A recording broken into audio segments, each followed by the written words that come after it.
Aujourd'hui, on a un mixeur-directeur musical qui vient de Los Angeles, des USA, là-bas.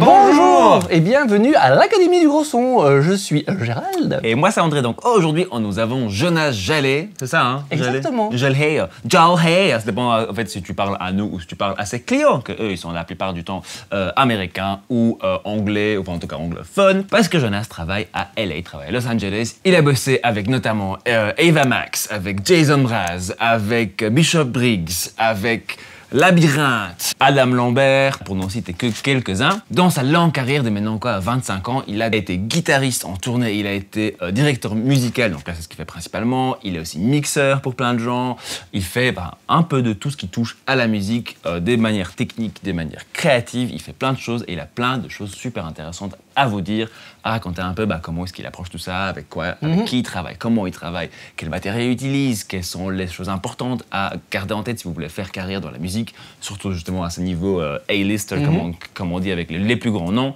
Donc, restez bien ici parce que ça va être ultra intéressant. Moi, je me suis super bien amusé à regarder Gérald poser les bonnes questions à Jonas qui parle beaucoup, parle bien. Donc voilà. Profitez-en, ça vaut la peine. Je pense que c'est pas tous les jours qu'on a l'occasion d'entendre l'histoire et le partage de quelqu'un qui a ce profil-là. Avant d'attaquer dans le vif de tout ça, on va juste faire 2 secondes, un petit coin de pub. Si c'est ta 50e fois ici à l'Académie du Gros Son, tu connais la chanson, tu skippes un tout petit peu, tu vas un peu en bas vers où aller. Si c'est ta première fois, merci beaucoup d'être là. Et tant que tu es là, abonne-toi, comme ça tu ne nous perds pas. Un like, ça fait toujours plaisir, surtout si tu as bien aimé l'interview.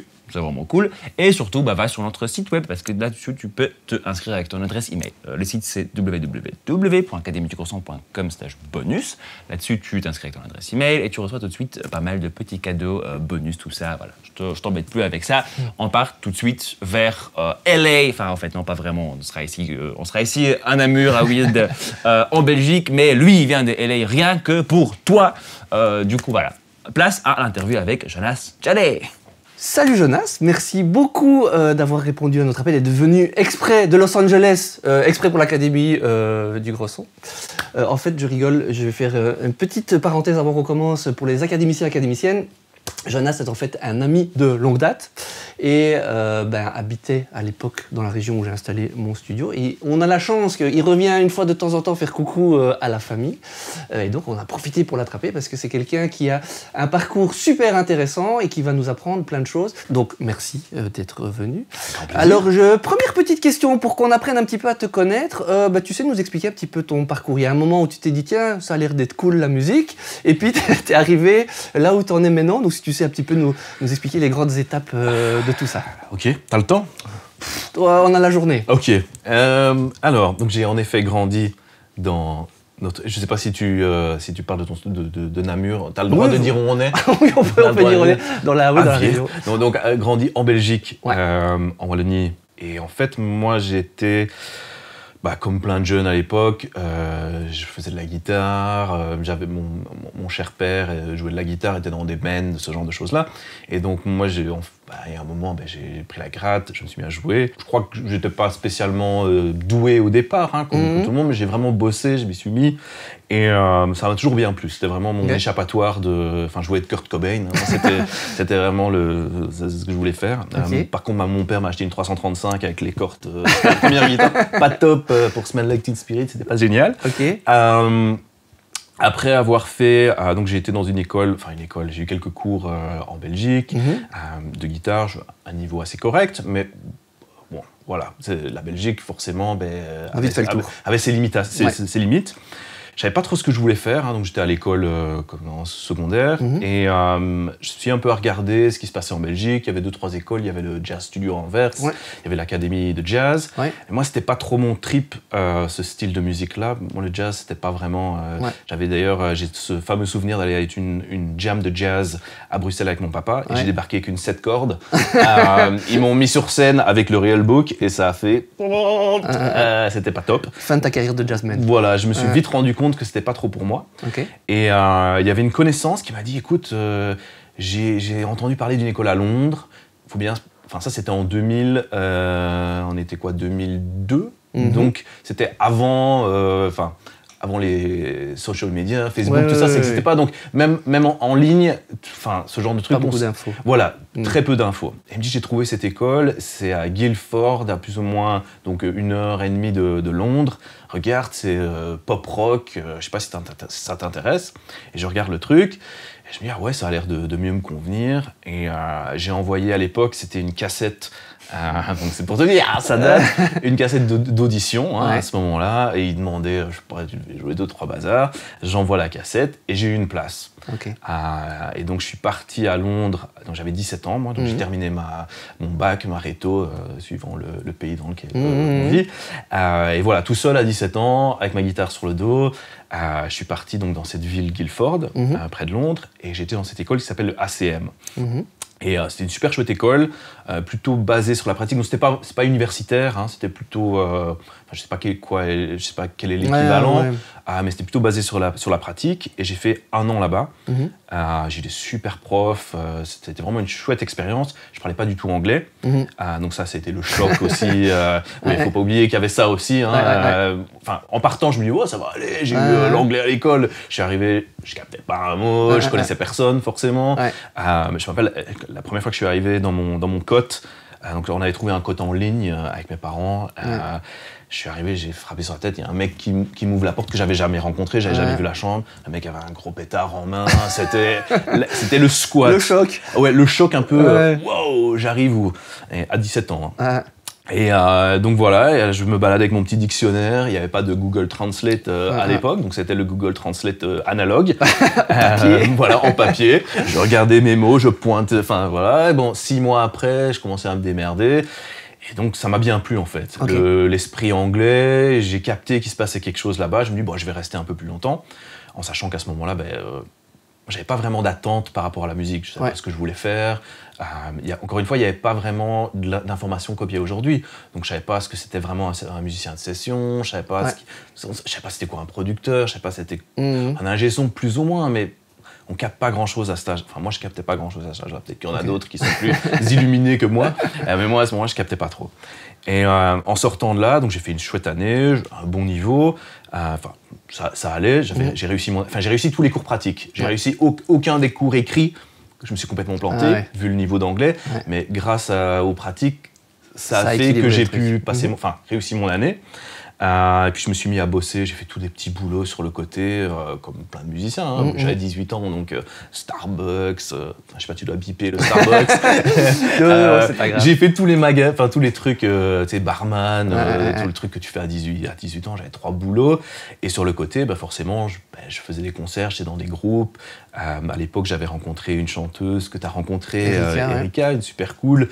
On avait un groupe genre un peu rock metal à l'époque. Je me souviens. Voilà. Et je faisais quelques sessions avec des chanteurs ou des chanteuses qui étaient dans mon année en fait. Donc j'étais resté en contact avec quelques musiciens que j'avais rencontrés, parce que c'est ça l'avantage souvent des écoles, c'est que tu rencontres des gens qui sont sur la même longueur d'onde. Et il y avait une chanteuse avec qui j'habitais, et on va faire un concert à Londres, genre acoustique. Et moi j'allais déjà pas souvent à Londres à ce moment-là, et le producteur à l'époque qui roulait en Porsche, un truc comme ça m'avait fait genre waouh, trop fort. Et j'arrive dans le bar à Londres, je fais le concert, et à la fin du concert il y a un mec qui vient me trouver que je connaissais pas. Il me dit tout ça en anglais forcément. J'aime bien ton jeu, est-ce que tu peux me donner ton numéro de téléphone? Moi j'avais 19 ans à l'époque. Ouais, ok, je sais pas c'est qui. Et en rentrant, le mec dans la bagnole il me dit ce type-là c'est Mike Stevens, c'est un des tout gros directeurs musicaux à Londres. Moi je savais même pas ce que c'était un directeur musical. Et j'apprends qu'en fait le mec c'est un fixeur, donc quand il y a un artiste qui cherche des musiciens, il les trouve, il les fait répéter, il les met ensemble, il fait un peu le lien entre le management ou le label et l'artiste quand ils ont besoin de musiciens. Et genre une semaine après, il m'appelle et me dit « Est-ce que tu veux venir faire une audition à Londres ?» C'était pour une artiste à l'époque qui s'appelait Lady Sovereign, qui était signée chez Def Jam. Moi encore, je connaissais rien à ce moment-là, je savais pas du tout. Je dis ok, ça va. J'avais ma bagnole belge à l'époque, mon utilitaire. J'arrive, encore c'était à l'époque pré-GPS, où t'imprimais ton truc. Imagine le Belge avec le volant à gauche qui venait de passer son permis d'aller à Londres dans le truc. Enfin, il m'a fallu 3 heures pour trouver le studio de répète. Je m'étais donné du temps quand même. J'arrive à trouver le studio de répète, je fais l'audition et j'ai le taf. Et là, à ce moment-là, je pars en tournée. C'était une tournée anglaise avec elle. C'est la première fois. Moi, j'avais jamais rien fait à ce niveau-là. Enfin, j'avais fait des concerts mais très amateurs, quoi, ou semi-pro. Et là, je me retrouve avec super musicien, dans un truc un peu, dans un vrai studio de répète, où j'étais payé pour mes répètes, j'étais payé, c'était la première fois, quoi. Je me disais, oh, là, j'ai gagné la loterie, quoi. Ouais, là, c'est fini. Et ce qui était super sympa, c'est qu'à la fin de la tournée, elle faisait genre 2 ou 3 semaines de long, il y avait une date à New York. Et là, j'étais jamais parti aux États-Unis. On va aux States, le truc. Il y a Jay-Z dans la foule. Je me dis waouh, je suis arrivé, quoi. Là, ça y est, j'ai réussi, quoi. C'est bon, quoi. Là, rock'n'roll. Ah oui, première fois dans le tourbus. Tu vois tous les trucs. Moi, ça m'avait à l'époque la folie, quoi. La tournée se termine, je rentre à la maison, le téléphone ne sonne plus pendant 1 an et demi. Alors que moi, je pensais que ça allait, que c'était bon, quoi. Là, je me suis rendu compte, ok, le boulot de musicien, c'est pas simple. C'est ça, ouais. Et donc, encore une fois, je suis retourné, j'ai fait des petits boulots à gauche, à droite, j'ai continué, j'avais fait quelques contacts forcément avec cette tournée-là. Ça m'avait donné un petit peu de... J'avais un petit truc sur mon CV, un truc un peu bien. Et voilà, j'ai continué à bosser. Et vers 23-24 ans, c'est à ce moment-là où les choses se sont mises plus en place en tant vraiment guitariste. Le premier truc que j'ai eu vraiment de pas mal, c'était... Il y avait un groupe qui s'appelait les Saturdays à l'époque. Donc je suis devenu guitariste pour eux. Pareil, tourné en Angleterre. Puis et là, c'est vraiment là où ça a pris, où je me suis vraiment mis dans le bain, dans la scène de musicien de session à Londres. J'étais encore... en tant que musicien, hein, donc c'était des hauts, des bas, des hauts, des bas, petit boulot, tourné pendant 1 mois, petit boulot. Je pense que si tu parles à n'importe quel musicien, il a eu plus ou moins ce parcours-là. Et bon, ça m'a encore une fois permis de rencontrer plein de chouettes gens. Et puis je me suis mis à travailler pour une chanteuse à l'époque qui s'appelait... je passe plusieurs... dans les trucs importants qui sont passés. Donc Lady Sovereign, c'était très important. Les Saturdays, c'était très important. C'est ça qui m'a mis un peu, encore une fois, un vrai gig. Et là, j'ai plus vraiment dû repartir travailler sur ce côté. Et puis il y a eu Rita Ora. Et ça, je devais avoir moi à l'époque 25, 26 ans, un truc comme ça. Et j'ai passé 2 ans et demi en tournée avec elle. Et là, on est parti beaucoup aux States parce que elle, en tant que guitariste, je faisais beaucoup les promos. Donc j'allais aux States avec elle faire les stations radio, en Australie. Et là, ça m'a vraiment permis de commencer à bien voyager, partout en Europe forcément. Et ça, c'était vers 2012. Donc il y a déjà un paquet de temps. Fast forward, donc je tourne avec elle pendant 2 ans. Après 2 ans, ça se termine. Je me retrouve un peu à plus savoir quoi faire. J'étais un peu perdu en fait après ces 2 ans, parce que j'avais 2 ans et demi sur la route. Ça avait bien vidé. Et j'étais un peu brûlé. Un peu, qu'est-ce que je vais faire de ma vie? Et puis j'ai eu une zine et je me dis pourquoi je partirais pas aux States. J'avais déjà passé un petit peu de temps là-bas, j'avais rencontré quelques personnes, pas grand monde, mais je me dis j'ai rien à perdre. De toute façon en Angleterre il se passe des choses, mais ça restait c'est quand même un petit marché, c'est plus grand que la Belgique, c'est plus grand que la France. C'est quand même l'Angleterre, quand tu tournes, tu fais 2 semaines de tournée. Et pourquoi pas aller voir ce qui se passe de l'autre côté de l'Atlantique. Et Los Angeles, forcément, était une des villes qu'on m'avait dit écoute, si tu vas aux States, t'as New York, et encore New York était en train déjà de mourir à ce moment-là. T'as Nashville, si t'aimes bien la country et ce style les cowboys. Et puis il y avait LA. Et moi, LA, j'y avais été qu'une fois ou 2, j'avais pas trop apprécié, j'avais pas trop accroché la première fois. Je me dis, bon, tant pis, c'est pas grave, je fais les démarches de visa. Bon, ça, c'est forcément, encore une fois, long story, ça prend du temps, ça coûte de l'argent. Tu reçois genre 3 ans, plus ou moins, de visa de travail. Et donc, je pars le 7 février 2014. Donc, ça va faire 10 ans ici. Donc, là, je vais fêter mes 10 ans à LA. J'arrive à LA, comme je suis arrivé en Angleterre, avec une valise, 2 guitares. Peut-être plus que 2 guitares, parce que je crois que j'avais pris quoi? Acoustique, électrique, le pedalboard, le camper et ma valise, quoi. Encore une fois, j'arrive à LA, je connaissais personne, je connaissais genre un pelé, 3 tondus, mais c'est pas des connaissances proches. Voilà, j'avais trouvé un truc encore une fois en ligne, un un logement pour le premier mois, mais c'était vachement cher en plus le premier mois. Donc une fois que je me suis installé, je suis pas resté là longtemps. J'ai trouvé un truc bien pourrave, le truc le moins cher que je peux trouver. J'ai acheté une bagnole la moins chère. J'étais en Dodge Néon complètement. Je sais pas si c'est quoi une Dodge Néon. C'est un peu si un enfant de 5 ans, tu lui demandes de dessiner une voiture, c'est la Dodge Néon. Ça c'était le design de la bagnole. Et donc je me retrouve aux States, tout seul comme un grand. Les 2-3 premiers mois, donc je vais à des jams, j'essaie de rencontrer des gens.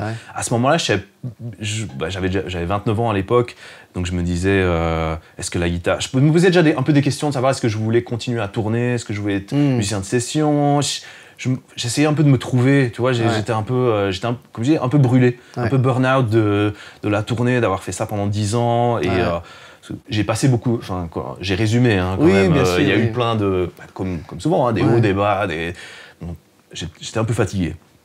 Et 3 mois après, je suis parti en tournée. Encore une fois, j'ai fait la tournée des radios ou un truc comme ça avec un groupe un peu pourrave. Bon, ça a payé mon loyer pendant 6 mois. Bon, ça a avancé tout doucement.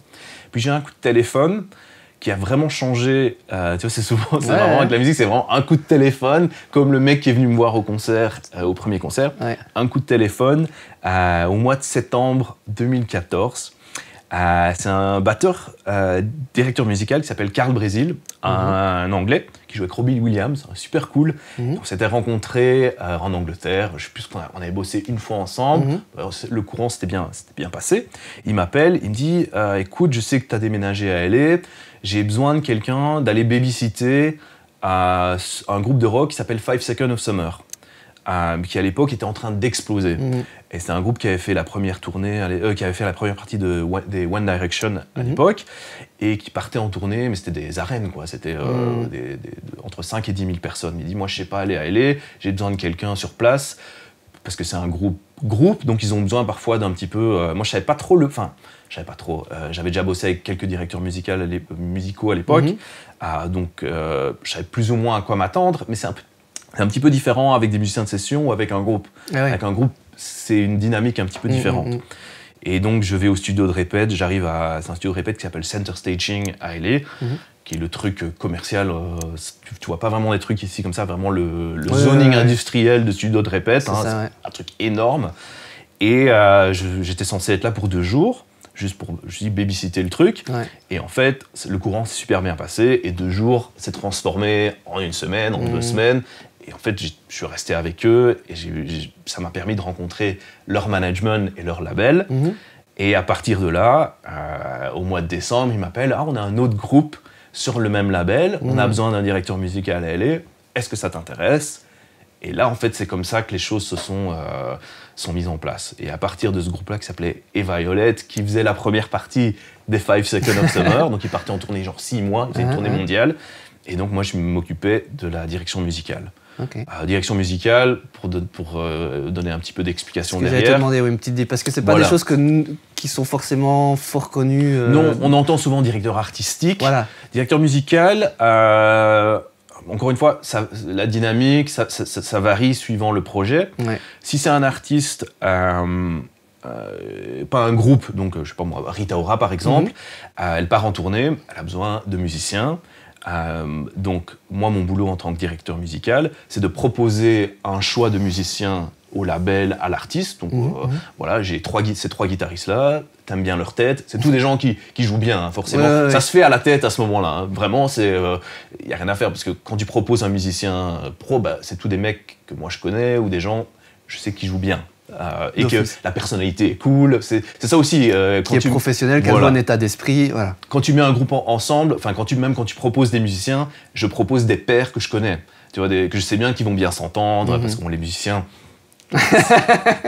Je dois rien dire, je te regarde, Gérald, tu as compris ce que j'ai voulu dire. C'est des personnalités, c'est des êtres humains. Donc, Exactement. Donc, je leur propose un guitariste, un batteur, un bassiste, un claviériste, suivant la formation qu'ils recherchent. Parce que forcément, parfois, il veut un trio, parfois encore une fois, suivant le budget. C'est tout en fonction du budget, toujours. Je leur propose le groupe, eux choisissent les musiciens. Ce qui se passe, c'est que moi, je vais dans un studio de répète avec les musiciens pendant une semaine ou deux. On apprend tous les morceaux. Ouais. Je fais certains arrangements, des transitions entre les morceaux. Je travaille sur la setlist. Ouais. Et moi, quand je travaille comme ça, c'est un peu comme un producteur à l'ancienne. Ouais. C'est un peu comme si j'étais derrière une table de mixage, que j'avais des musiciens de session dans les pièces et je suggère des choses. Ouais. Donc je dis au batteur, à cet endroit-là, joue la caisse claire comme ça, joue le sample comme ici, joue la grosse caisse, le guitariste, le son, là, ça va pas, il faut de la reverb, il faut du délai. Enfin, pas comme un dictateur, hein, mais Ouais, bien sûr, tu proposes. Je propose. Et je me dis, il y a toujours, mais c'est quand même des artistes qui partent, qui ont des albums, et donc du coup, tu dois faire quand même une adaptation, tu dois tenir compte de ce qui se passe sur les albums, mais tu me diras, chaque projet est différent. Donc je reçois, en fait, souvent en pop, c'est très rare, aujourd'hui c'est très rare de ne plus avoir au moins un certain nombre de bandes sonores. Hein, je ne sais pas quelle est la terminologie française. C'est bande sonore on dit playback. Ou des backings parfois. Des backings, voilà, des backing tracks. On a parfois l'impression que c'est un truc un peu tabou, hein, les backing tracks. Un peu moins maintenant, je pense que ça l'était. Ça commence maintenant, on sait comment ça marche un peu. Voilà. Et donc moi, je suis devant Pro Tools, et en fait, ce que je fais, donc, c'est une adaptation. Et en fait, moi, je mute. Je mute les parties, j'enlève les trucs qui le claviériste va suivre. Je sais pas, moi, je choisis les parties qu'il doit couvrir. Ouais. Les guitaristes, souvent, c'est difficile parce qu'il n'y a souvent pas beaucoup de guitares. Donc là, ils inventent des parties, ou ils me proposent des trucs, le guitariste dit essaye un truc plutôt comme ça, plutôt un truc à la Coldplay, plutôt un truc à la Led Zepp, ou tu vois, tu donnes certaines indications, mais vraiment comme un producteur. T'adaptes. J'adapte. Et il y a des artistes qui sont plus ou moins impliqués dans ce processus. Il y en a qui veulent être là toutes les répètes, il y en a qui veulent arriver le dernier jour, faire le set une fois, et rentrer et être à la maison. Okay. Donc c'est comme ça que je travaille. Donc en général, j'ai les musiciens devant moi sur une scène et moi je suis sur une table avec mon Pro Tools et voilà, je fais tous les edits en live avec les musiciens. Okay. Et après, c'est tout ce que tu fais dans ton Pro Tools. Toi, tu donneras ça à quelqu'un qui va gérer ça ou parce que toi, j'imagine que tu suis pas quand même les groupes à toutes les dates pour faire play sur le... Voilà.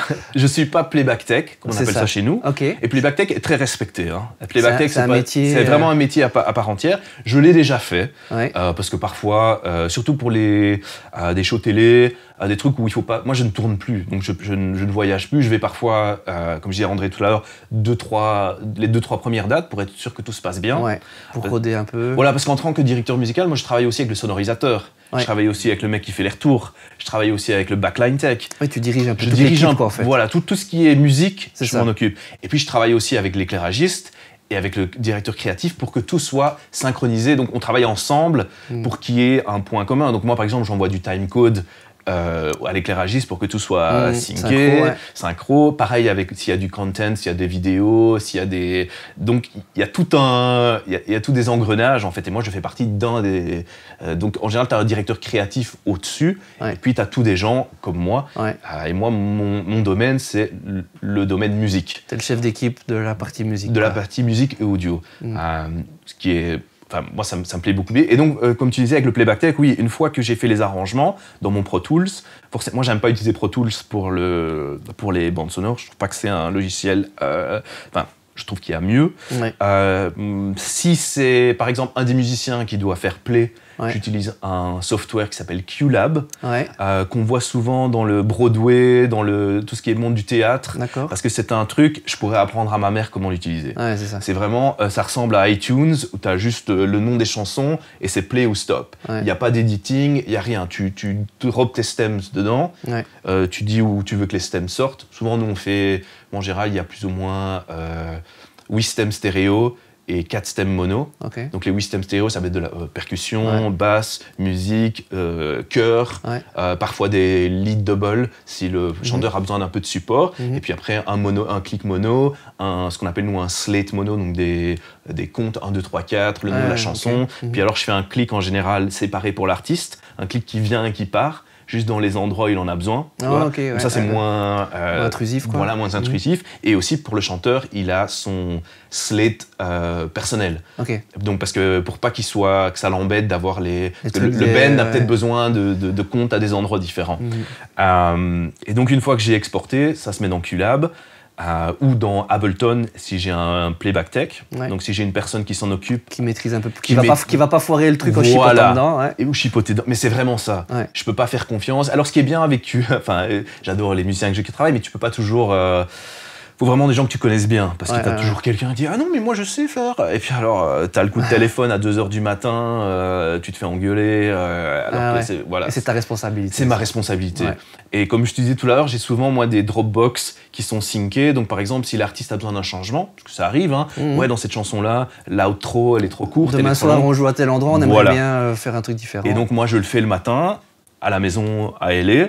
Et c'est synchronisé directement sur le Dropbox. Donc les ordinateurs qu'ils ont, eux, sont achetés par l'artiste. Donc ils sont dédiés à rien qu'au playback. Et ils sont syncés à moi, mon ordinateur. Ou alors je fais TeamViewer, donc je me connecte à distance. Je change les bandes. Eux le font au soundcheck. Parce que moi je dis toujours, je fais jamais de changement après le soundcheck. Parce que c'est là où ça part en vrille. Il faut toujours que ce soit testé. Même si moi je le teste à la maison, je l'écoute. Évidemment. Je fais pas confiance, sinon je ne dors plus. Okay. Ça m'est déjà arrivé, hein, j'ai déjà eu des... Enfin, c'est d'expérience, forcément. Oui, voilà, c'est ça, il s'est déjà passé des trucs. Là, tu nous expliques quelque chose qui est devenu ton nouveau... Donc, tu es passé de guitariste de session à directeur musical. Voilà. Et là, c'était il y a 10 ans, donc forcément. Et maintenant, tu as 10 ans quasi d'expérience sur le sujet. Exactement. Et depuis, donc, carrière de guitariste d'une dizaine d'années. Et là, tu commences à découvrir un métier dont tu connaissais à peine l'existence, vers 2012. Et depuis, tu ne fais que ça ou ça a évolué? Tu fais encore d'autres choses? Comment ça parce qu'il manque encore 10 ans là dans l'histoire. Il manque encore 10 ans. Alors ça a évolué. J'ai manqué une petite parenthèse en Angleterre. Ouais. J'ai eu un studio d'enregistrement. Oui. Quand je dis j'ai eu un studio d'enregistrement, j'ai partagé un studio d'enregistrement avec un producteur qui était aussi mon coloc, Marc Roux, un super producteur qui a produit... C'est chouette parce que moi, j'ai vu sa carrière aussi évoluer en même temps que moi. D'accord. On a travaillé en cuisine ensemble, pour te dire que ça remonte. Il était à l'école en même temps que lui, mais en même temps que moi, pardon, mais il était, lui, dans le cursus prod, genre IAD, parce qu'il y avait ça aussi à l'école. Moi, je ne l'ai pas fait, ce cursus-là. Et lui, son premier gros break, c'était un groupe qui s'appelle Bastille, je sais pas, Bastille ou Bastille, je sais pas comment on dit en français, qui a vraiment super cartonné. Ils avaient une chanson qui s'appelait Pompey, qui est partout. Et ça, on l'a enregistré, nous, dans notre petit studio à Londres. On avait trouvé une super combine où le loyer était pas cher. Et en fait, on partageait le studio. Lui, il avait tout son matos qu'il mettait à ma disposition. Et moi, je mettais tout mon matos de guitare parce que j'avais plein de backline, en fait. J'avais des basses. Moi, j'étais un fou de matos à l'époque. J'avais plein d'amplis de guitare, j'avais une batterie. Et donc, on s'était associés, en fait. Mais je touchais, tu sais, j'avais Logic. Je me rappelle toujours de mon premier Mac, le MacBook Black. Le premier Mac que j'ai acheté, mon premier ordinateur. Et d'avoir mis la version craquée à l'époque. Je ne dis pas qu'il faut avoir une version craquée, mais bon, c'était comme ça à l'époque, de Logic 9, c'est le premier que j'ai eu. Et voilà, c'est comme ça que j'ai appris à enregistrer. En fait, j'ai regardé Marc travailler au studio, mais je connaissais rien. Enfin, j'étais pas du tout technique au départ. J'avais été déjà en studio, je comprenais plus ou moins ce qui se passait. Mais toi, à l'époque, tu étais guitariste, quoi. J'étais guitariste, vraiment. J'étais pas un G-son du tout. Mais il m'a appris plein de trucs. Et lui, comme c'était un mec super pointueux, un peu comme toi, en fait, vous avez des similitudes. Ça m'a appris plein de choses. J'ai pris ses habitudes, la façon dont il arrangeait ses sessions. Il était très méticuleux. Et il m'a appris plein de choses. Il me dit, tu peux nettoyer mes tomes. Enfin, tu vois. Du coup, c'était des exercices. Des exercices. Je lui demandais. Et alors, il écoutait les trucs que j'enregistrais. Il me donnait des conseils. Il ouvrait la session. Il faisait. Wow, ok, d'accord. Comme on a déjà tout dans le rouge. Mais j'ai appris plein de trucs. Et je pense que le fait d'avoir été musicien au départ, je pense que j'avais déjà une oreille développée. Donc, même une balance de mix, ce genre de choses, ça allait, tu vois, c'était jamais... C'est juste que techniquement, je savais pas du tout ce que je faisais, mais ça sonnait Mais tu savais comment ça devait sonner. Je savais où je voulais arriver. C'est ça. Mais tu savais pas forcément encore comment y aller. Non, mais je connaissais pas la route. Mais tu savais ce que tu voulais. Je savais la destination. Ouais. Voilà, donc c'est beau. C'est beau. Et donc grâce à Marc, donc, j'ai pu apprendre un petit peu à apprendre. Et là, j'étais purement sur Logic. Ok.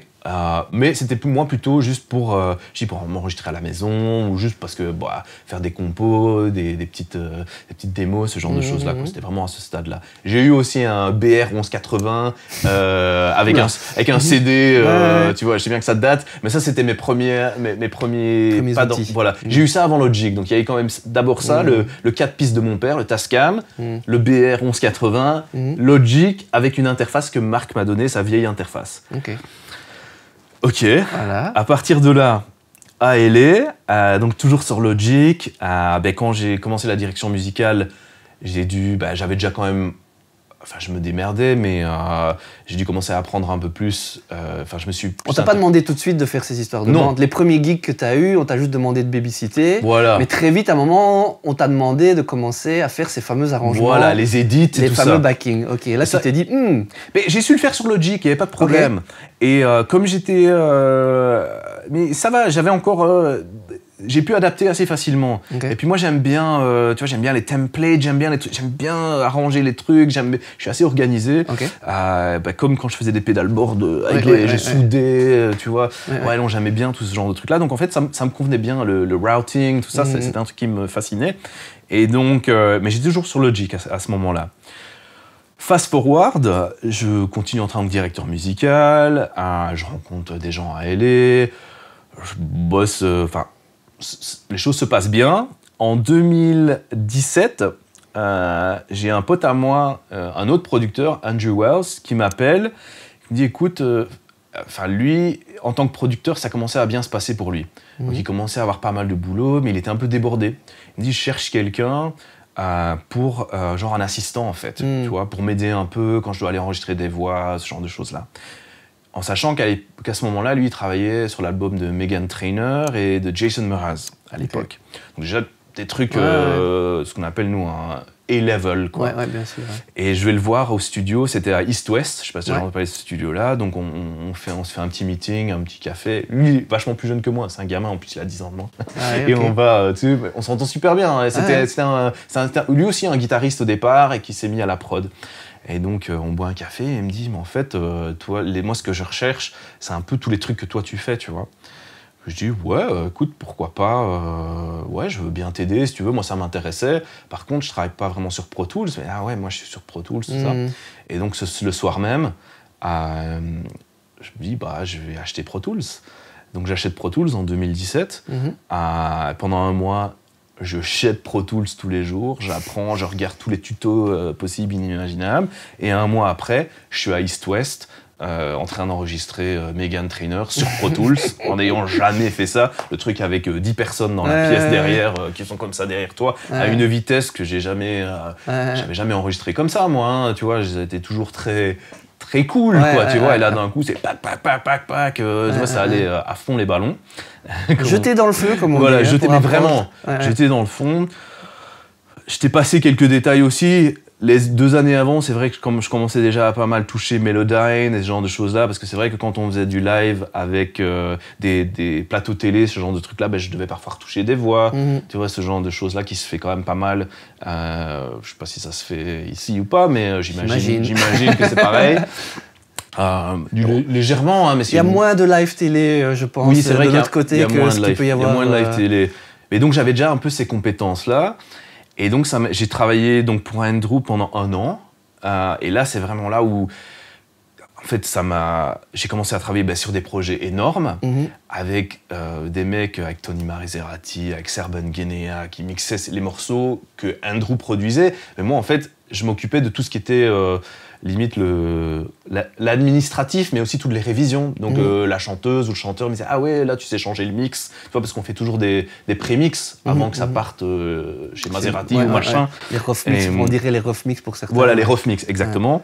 Et ce qui était cool, c'est que moi ça m'a permis d'être dans la pièce avec ces gens-là.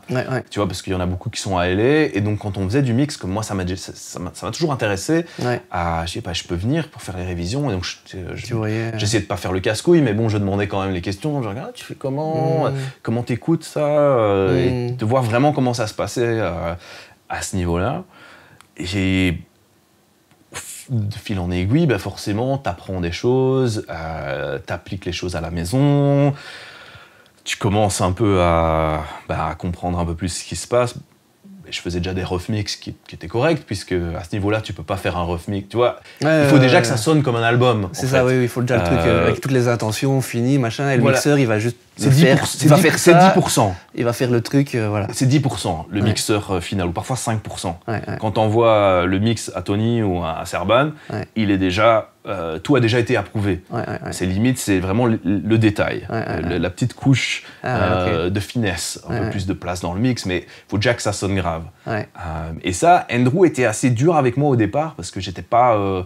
mais ça m'a fait du bien, en fait. J'ai appris plein de choses, et sur ce coup-là, j'ai dû vraiment bosser, parce que c'était du A-level. Et à partir de là, j'ai continué à travailler, moi, plutôt en indépendant. Je continue à faire des sessions, parce qu'encore une fois, j'avais rencontré du monde. Mais être producteur, ça m'intéressait pas trop, enfin, pas à plein temps. Je continuais à être directeur musical. Tu vois, je jonglais, en fait. Je faisais des heures avec un Andrew, je faisais des heures avec un artiste. Donc, je jonglais un peu tout en même temps. Et puis, fast forward de 2019-2020, là je commence je continue à mixer. Là je commence à mixer des trucs aussi pour les gens. Ouais, on commence à te demander en tant que mixeur, quoi. Voilà, mais des trucs indépendants, hein, pas du, parce que bon, ça se fait pas, ça fait pas du jour au lendemain, donc des trucs, des trucs indépendants. Des potes, ah ouais, j'ai entendu le mix que t'as fait là, ou comment tu sais pas mixer mon album ou ma chanson, et donc tu commences à te faire un peu un nom dans ton réseau direct. Et en fait, ce qui s'est passé en 2020 avec le Covid, c'est que forcément, tout le monde s'est mis à faire beaucoup de choses à la maison. Et même les artistes live, et donc les artistes avec lesquels je travaillais en live, commençaient à me demander de mixer des trucs à la maison. Parce qu'on faisait du live, au départ c'était des petits trucs, hein, c'était filmé avec l'iPhone, et ça s'est agrandi, ça s'est fait de mieux en mieux. Et à ce moment-là, moi je me dis, il faut que... c'est une opportunité en fait. Et donc à ce moment-là, le téléphone a vraiment, moi 2020 en fait, c'est ta meilleure année. Mais en mixage, oui. J'ai pas arrêté en fait, parce que ça a fait vraiment le milieu entre les mecs du live, et ils avaient besoin d'un mec comme moi pour mixer plus comme un album, parce que quand tu fais de la façade, c'est pas toujours la même chose que... Oui, bien sûr, il faut l'adapter au Il y a des mecs qui le font très bien, comme Lionel, justement, dont on parlait, des mecs qui font les deux, et ça c'est génial. Mais je pense que c'est plus facile de s'adapter au studio vers le live que du live vers le studio, je pense. Ça me paraît cohérent, je pense que c'est plus... Enfin, moi je sais pas, je fais pas de live du tout. Je sais comment tu me mets devant une console, je sais comment l'utiliser. Forcément, puisque je travaille avec plein d'ingé son, il faut que j'ai le langage, forcément. Et parfois, je dis, oui, passe-moi le fader. Et je le fais souvent sur les plateaux télé. Parce que sur les plateaux télé, c'est une écoute comme un studio. Comme un studio.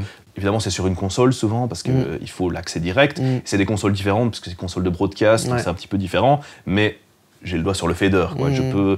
c'est compliqué aux États-Unis, hein, parce que c'est fort protégé. Tu peux pas... ils ont un ingé son attitré. Normalement, tu peux que suggérer. Après, si tu as une bonne relation avec ces mecs-là... Oui, parce qu'à force d'y aller, tu commences à les connaître. Voilà. Et donc voilà. Et donc, au fur et à mesure, je me suis mis à mixer de plus en plus. Et donc là, vraiment, c'est devenu 50-50. Oui, donc là maintenant, ton taf, c'est 50% de mix et 50% de direction musicale. Quoi. Et le mix, en général, je le fais comme avant. Tu vois, comme avant, j'allais travailler au bar quand les choses étaient plus lentes au niveau du live. Tu sais, j'allais au Starbucks. Maintenant, c'est la même chose avec le mix. Donc, quand il y a moins de live, je fais plus. Parce que le mix, je peux vraiment sûrement comme toi à la maison, tu vois, je le mets entre mes heures disponibles. J'ai des mois où c'est plus flexible.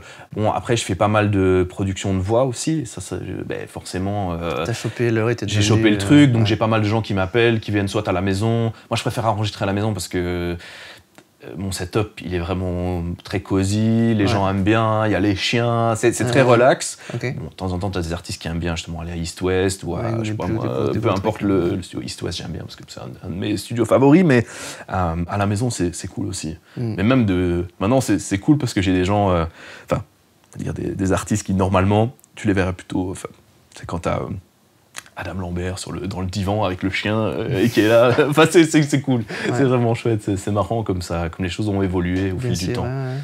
Donc c'était... Ouais, mais ça se fait forcément progressivement. Hein. C'est un truc qui a fait... Ah oui, là, on vient de résumer... C'est 20 ans, là. Je suis désolé, tu vas devoir éditer... Non, c'est cool, parce que c'est plein d'enseignements, donc... Pour les mecs, tu peux avancer au truc intéressant. Le plugin favori, tu peux avancer direct, parce que là, ça fait beaucoup l'historique. Oui, c'est important. Et alors, du coup, ayant traversé tout ça, maintenant, tu te sens un peu plus... Donc, tu as eu plein de casquettes, en fait. Tu as passé par plein de choses. En définitive, à part musicien, tu n'as jamais fait aucune école. Tu as juste rencontré des gens, tu as trouvé, toi, les informations. Et maintenant, tu te sens un peu plus quoi, là, maintenant? C'est quoi, pour toi, alors, ton job? Tu te sens plus directeur artistique, mixeur, guitariste? Tout se mélange dans un seul...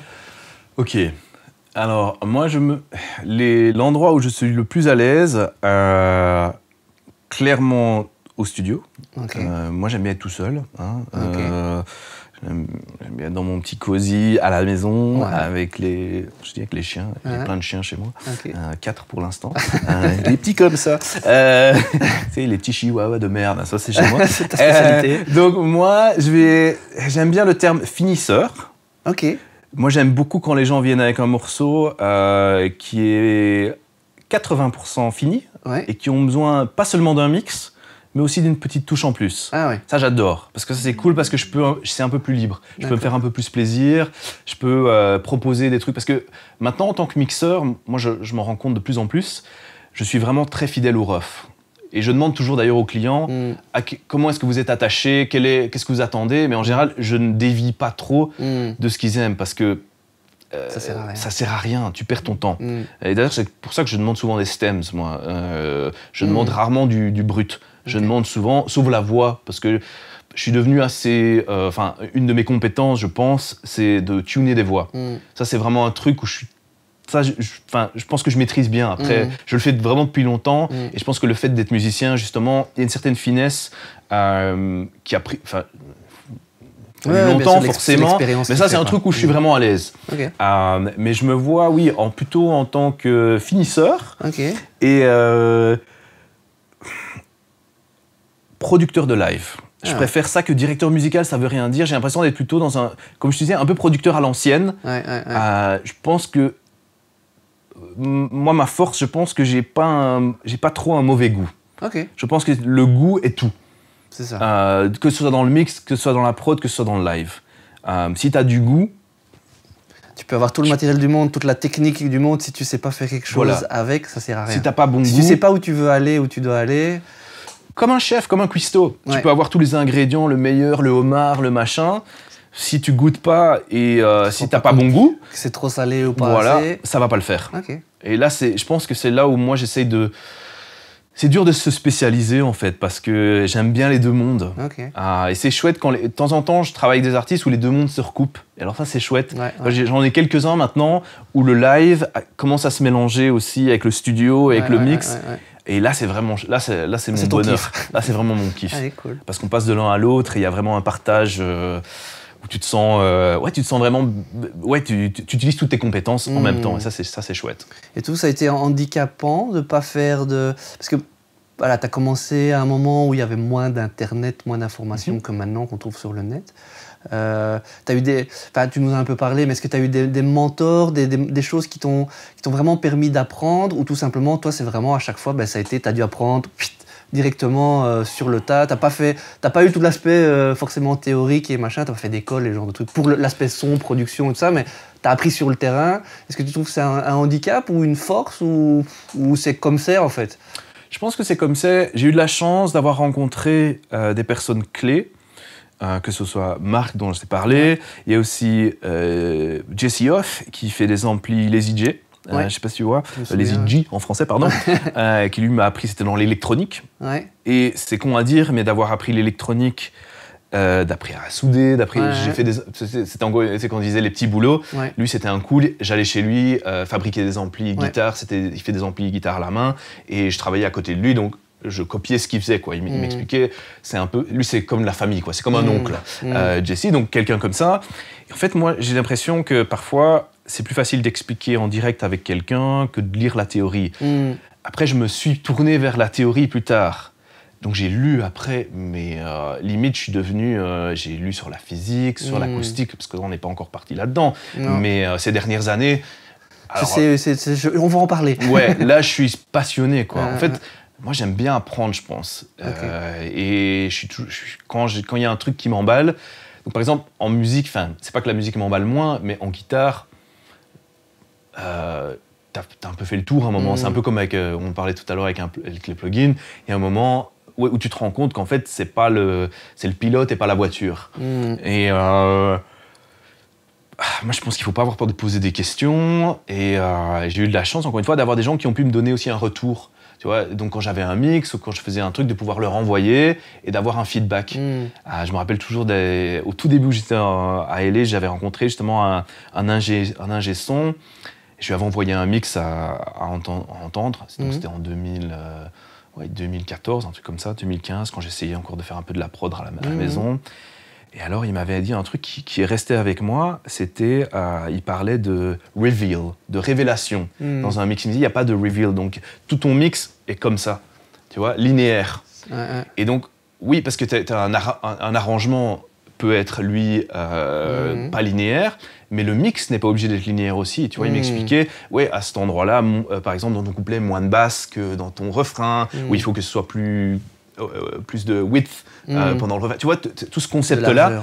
Et c'est un concept que j'avais pas du tout capté, forcément, au départ, parce que T'essayais de faire le truc propre, que ça tienne la route. Ouais, à ce moment-là, je crois que j'avais lu un bouquin, Mike Senior, Mixing pour le Home Studio. Un très bon bouquin que...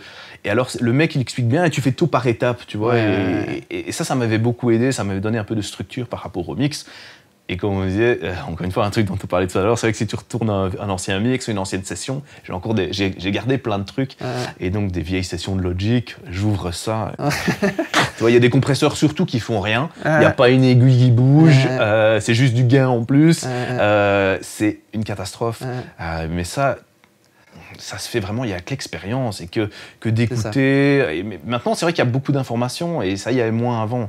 Comme même en guitare, il n'y avait pas de tutoriel, il n'y avait pas de mec qui te... Je ne savais pas c'était quoi un musicien de session. Et ça s'est fait vraiment au fur et à mesure. T'as foncé et puis après t'as appris sur le tas. Et c'est après que t'as remis de l'ordre un peu dans le truc. En fait. Voilà. Oui, maintenant, je peux analyser un peu la chose à l'envers. Mais il n'y avait pas de... J'ai juste eu de la chance d'avoir rencontré des gens qui, au fur et à mesure, m'ont donné des clés. C'est sûr qu'il y a des moments, certaines lacunes que j'ai dû combler moi-même. Et ça aurait été plus rapide, forcément, si j'avais pu avoir une éducation peut-être plus... Mais ça t'a pas empêché, quoi. Non, ça n'empêche pas. Ça n'empêche pas. Je pense pas qu'il faut se limiter par rapport à ça. Faut pas avoir peur. Non, pas du tout. Pas du tout. Non. C'est pas une exigence. Comme il y a plein de musiciens qui sont autodidactes, qui jouent très bien. Mais après, c'est bien d'y retourner aussi, quoi. Je pense que le côté technique de la chose, il ne faut pas l'oublier non plus. Il ne faut pas être que là-dessus, il ne faut pas regarder que l'aiguille qui bouge, il faut aussi utiliser son oreille. Alors maintenant, donc tu travailles beaucoup à la maison. Ça ressemble à quoi maintenant ton setup? Tu travailles, tu as du hardware, tu es in the box, vas-y, dis-nous tout. Je dis tout. Bon, évidemment, ça a évolué au fil du temps, forcément. On va pas... Pour l'instant, je travaille sur haut-parleurs, des écoutes en fion, des 115, avec le FlexBass 25, qui est le sub intégré de chez Amphion. Au niveau carte son, moi je travaille sur RMI, que j'adore, je travaille sur des RMI depuis toujours. C'est super flexible, tu peux faire du routing dans tous les sens. Moi, je trouve que c'est vraiment très très bien ce qu'ils font et c'est increvable. Donc, je suis in the box pour tout ce qui est mix. D'accord. J'ai un Grace Controller, tu vois, un 905, qui sort en AES. Enfin, je sors en AES de mon RMI, en digital, dans le Grace. Donc, il y a le contrôleur d'écoute. Contrôleur d'écoute. Donc, comme ça me permet de sélectionner plusieurs ADAT, AES. Donc, comme ça, j'ai plusieurs, tu vois, chez mon Rough Mix, plusieurs sources. Et aussi, le Grace a une audio, et c'est aussi une interface. Tu vois, ça fait aussi, tu as aussi un DA intégré. Si tu veux, tu vois, comme ça te fait un output en plus. C'est ça, ouais. Et ça, je sors en Toslink vers un mini DSP. Donc, le mini DSP, c'est un peu comme un Trinov, Ouais. Donc le Ça, Tri9. ça, on va en parler parce que je me souviens. Mais donc c'est quelque chose. Oui, enfin, on peut peut-être en parler maintenant Ouais, parce que là on est sur le système d'écoute. Donc là en fait, Ouais. tu es en train d'expliquer ton système de routing pour sortir. Donc tu es tout en digital jusqu'à tes enceintes. Ouais, la dernière étape qui fait la conversion, Après, le DSP, c'est le là. mini DSP. Voilà, c'est Le ça. mini DSP Qui, fait ma lui, conversion. envoie en analogique. Qui envoie en analogue 3. C'est un système 2.1. Ok, ouais, oui, avec le sub intégré. Et parce qu'en fait, oui, comme on dit souvent, la base de la base dans le mix, ce qui est le plus important, c'est d'avoir un bon retour, de bien entendre ce que tu dois entendre. Et donc, chez toi, tu as un système dont tu vas nous en parler. Donc, je crois qu'il y a deux choses importantes dans ton acoustique. Il y a ton système que je dirais que je qualifierais d'un peu de système de boudin, là, qu'on a sur le truc, que tu vas nous expliquer. Ouais. Et ce fameux DSP, comme je disais, qui est comme le système Tri9. Tu sais nous expliquer un peu ces deux concepts que tu as dans ton truc, qui est super intéressant, je pense, pour des gens qui font une régie à la maison, quoi. Pour la régie à la maison. Alors, on va parler des boudins d'abord. Les boudins, c'est une qui s'appelle, il ne serait pas content si je disais boudins, ASC. C'est une compagnie dans l'Oregon qui fait des traitements acoustiques. Ouais. Ça fait longtemps qu'ils en font. Ces boudins, ils existent déjà, ça fait... le mec qui s'appelle Art Knox, c'est un physicien un peu savant fou comme ça. Ouais. En fait, le concept des boudins, c'est un boudin en... comment est-ce que ça s'appelle ça? C'est de la fibre... de la fibre de... Glace. Fibre de glace. Fibre de verre. Fibre de verre, merci. Donc c'est du fiberglass. Donc c'est un tube en fiberglass avec de la fibre de verre à l'intérieur. Donc c'est un espèce de radiateur de... Je ne sais pas comment... Il faut regarder sur le site pour la terminologie exacte. Il y a un côté absorbant et un côté dispersion. Oui, c'est ça, oui. Il y a deux côtés. Ce qui est assez intéressant parce que tu peux les utiliser pour plusieurs choses. Soit tu peux les utiliser donc, en demi-cercle autour de tes haut-parleurs. Donc tu élimines toutes les réflexions, les first reflections, donc les premières réflexions. J'ai forcément aussi un cloud au-dessus de ma tête. Donc ça couvre tout mon... Donc je suis entouré de boudins. Ouais. J'ai aussi des gros boudins qu'on ne voit pas dans les coins pour les room modes, pour les modes de ma pièce, qui sont beaucoup, beaucoup plus larges pour que ça descende jusqu'à 20 Hz. Donc suivant la largeur du boudin, tu sais contrôler la pièce, enfin tu sais contrôler certaines fréquences. Un genre de bass trap, quoi, on va dire. C'est exactement ça, mais c'est beaucoup plus efficace qu'une bass trap traditionnelle. Moi, j'ai eu un système avant de chez GIK ou des trucs un peu plus traditionnels. Tu vois, le truc avec de la... Comment est-ce qu'on appelle ça? De la laine de roche, ce genre de choses-là. Ça, franchement, ça marche un peu pour les réflexions premières, mais pour vraiment contrôler les graves et aussi la partie entre 350 et 125, tu vois, vraiment tout ça, où tu as toujours en général... Les endroits difficiles. Les endroits soit comme ça ou soit comme ça. Et en fait, moi, ça a changé ma vie. Parce qu'avant, je travaillais toujours sur le même système. J'avais pas le sub à ce moment-là, ça c'est venu plus tard. Et c'était un peu une catastrophe. Enfin, non, c'est pas une catastrophe, mais au niveau de la translation, il fallait toujours que j'écoute au casque et dans la voiture. Je devais toujours deviner un peu ce qui se passait. Oui, c'est ça, t'étais un peu à l'aveugle, quoi. Toujours, mais comme tout le monde, je crois, au départ. Oui, quand t'es chez toi, c'est la partie grave, c'est grave, bas médium, c'est le truc là un peu plus compliqué. C'est très compliqué à contrôler. Et donc ça a permis ça vraiment de... Enfin, je me rappelle toujours de la première fois que je me suis mis devant les haut-parleurs. Avec ce système, c'est un peu comme écouter au casque, mais avec le confort des haut-parleurs. C'est ça, oui. La sensation haut-parleur. C'est super précis. Tu entends les transients, mais comme ils étaient... L'image fantôme est là, quoi. Donc, t'as l'impression presque d'avoir un haut-parleur au milieu. Un vrai haut-parleur. Un vrai haut-parleur, dans un système comme un système 5.1 ou un truc comme ça. Et donc, j'ai ça autour de moi. Après, le sweet spot est plus limité. Donc, c'est pas... plus pour un mixeur, c'est plus compliqué si tu as des si tu veux collaborer, par exemple, pour toi, ça serait pas l'idéal parce que tu as des gens qui viennent, tu vois. Moi, quand j'ai des gens qui viennent à la maison, en général, je les mets à moi, à mon sweet spot, et j'ai un deuxième écran d'ordi, et un deuxième clavier et une souris sur le côté. Donc comme ça, moi, je peux les mettre sur le sweet spot et faire les révisions en direct. Et ce système, donc je suppose, parce que tu disais que la taille on va l'appeler les boudins les plus larges, absorbe certaines fréquences. Donc tu dois faire une mesure avant dans ta pièce. Comment ça se passe pour qu'on t'envoie le bon setup? Non, c'est ça qui est magnifique avec ce système-là des tube traps. Ouais. C'est que c'est assez c'est broad range. Donc c'est large dans l'absorption. Ouais. Il y a juste que plus ils sont gros, plus ils descendent bas. Ah voilà. Mais ce qui est chouette, c'est que tu dois pas, justement, c'est pas comme des résonateurs ou des choses comme ça. Voilà, parce que ça, j'ai essayé aussi. Mais ça, c'est très compliqué. Et alors, le problème de ça aussi, c'est si tu déménages, tu changes de pièce. Tu changes de pièce. Ça, je peux tout bouger. Quand on a déménagé de Brentwood où on est maintenant, à Mid-City, j'ai mon studio en une journée. Clac, clac. Clac, clac. Ma régie était prête. Ouais. Après, forcément, moi, je travaille avec un acousticien à distance, qui lui, on va parler du fameux du Trinov après, parce que c'est lui qui m'aide à le régler. Oui, c'est ça, le deuxième truc important. C'est le deuxième truc assez important, mais ça sonne déjà très très bien. Ma courbe est déjà assez dans le grave, il y a quelque chose à travailler, et c'est là où le Trinov vient vraiment finir, compléter. Juste dernière question avant de passer sur le Trinov.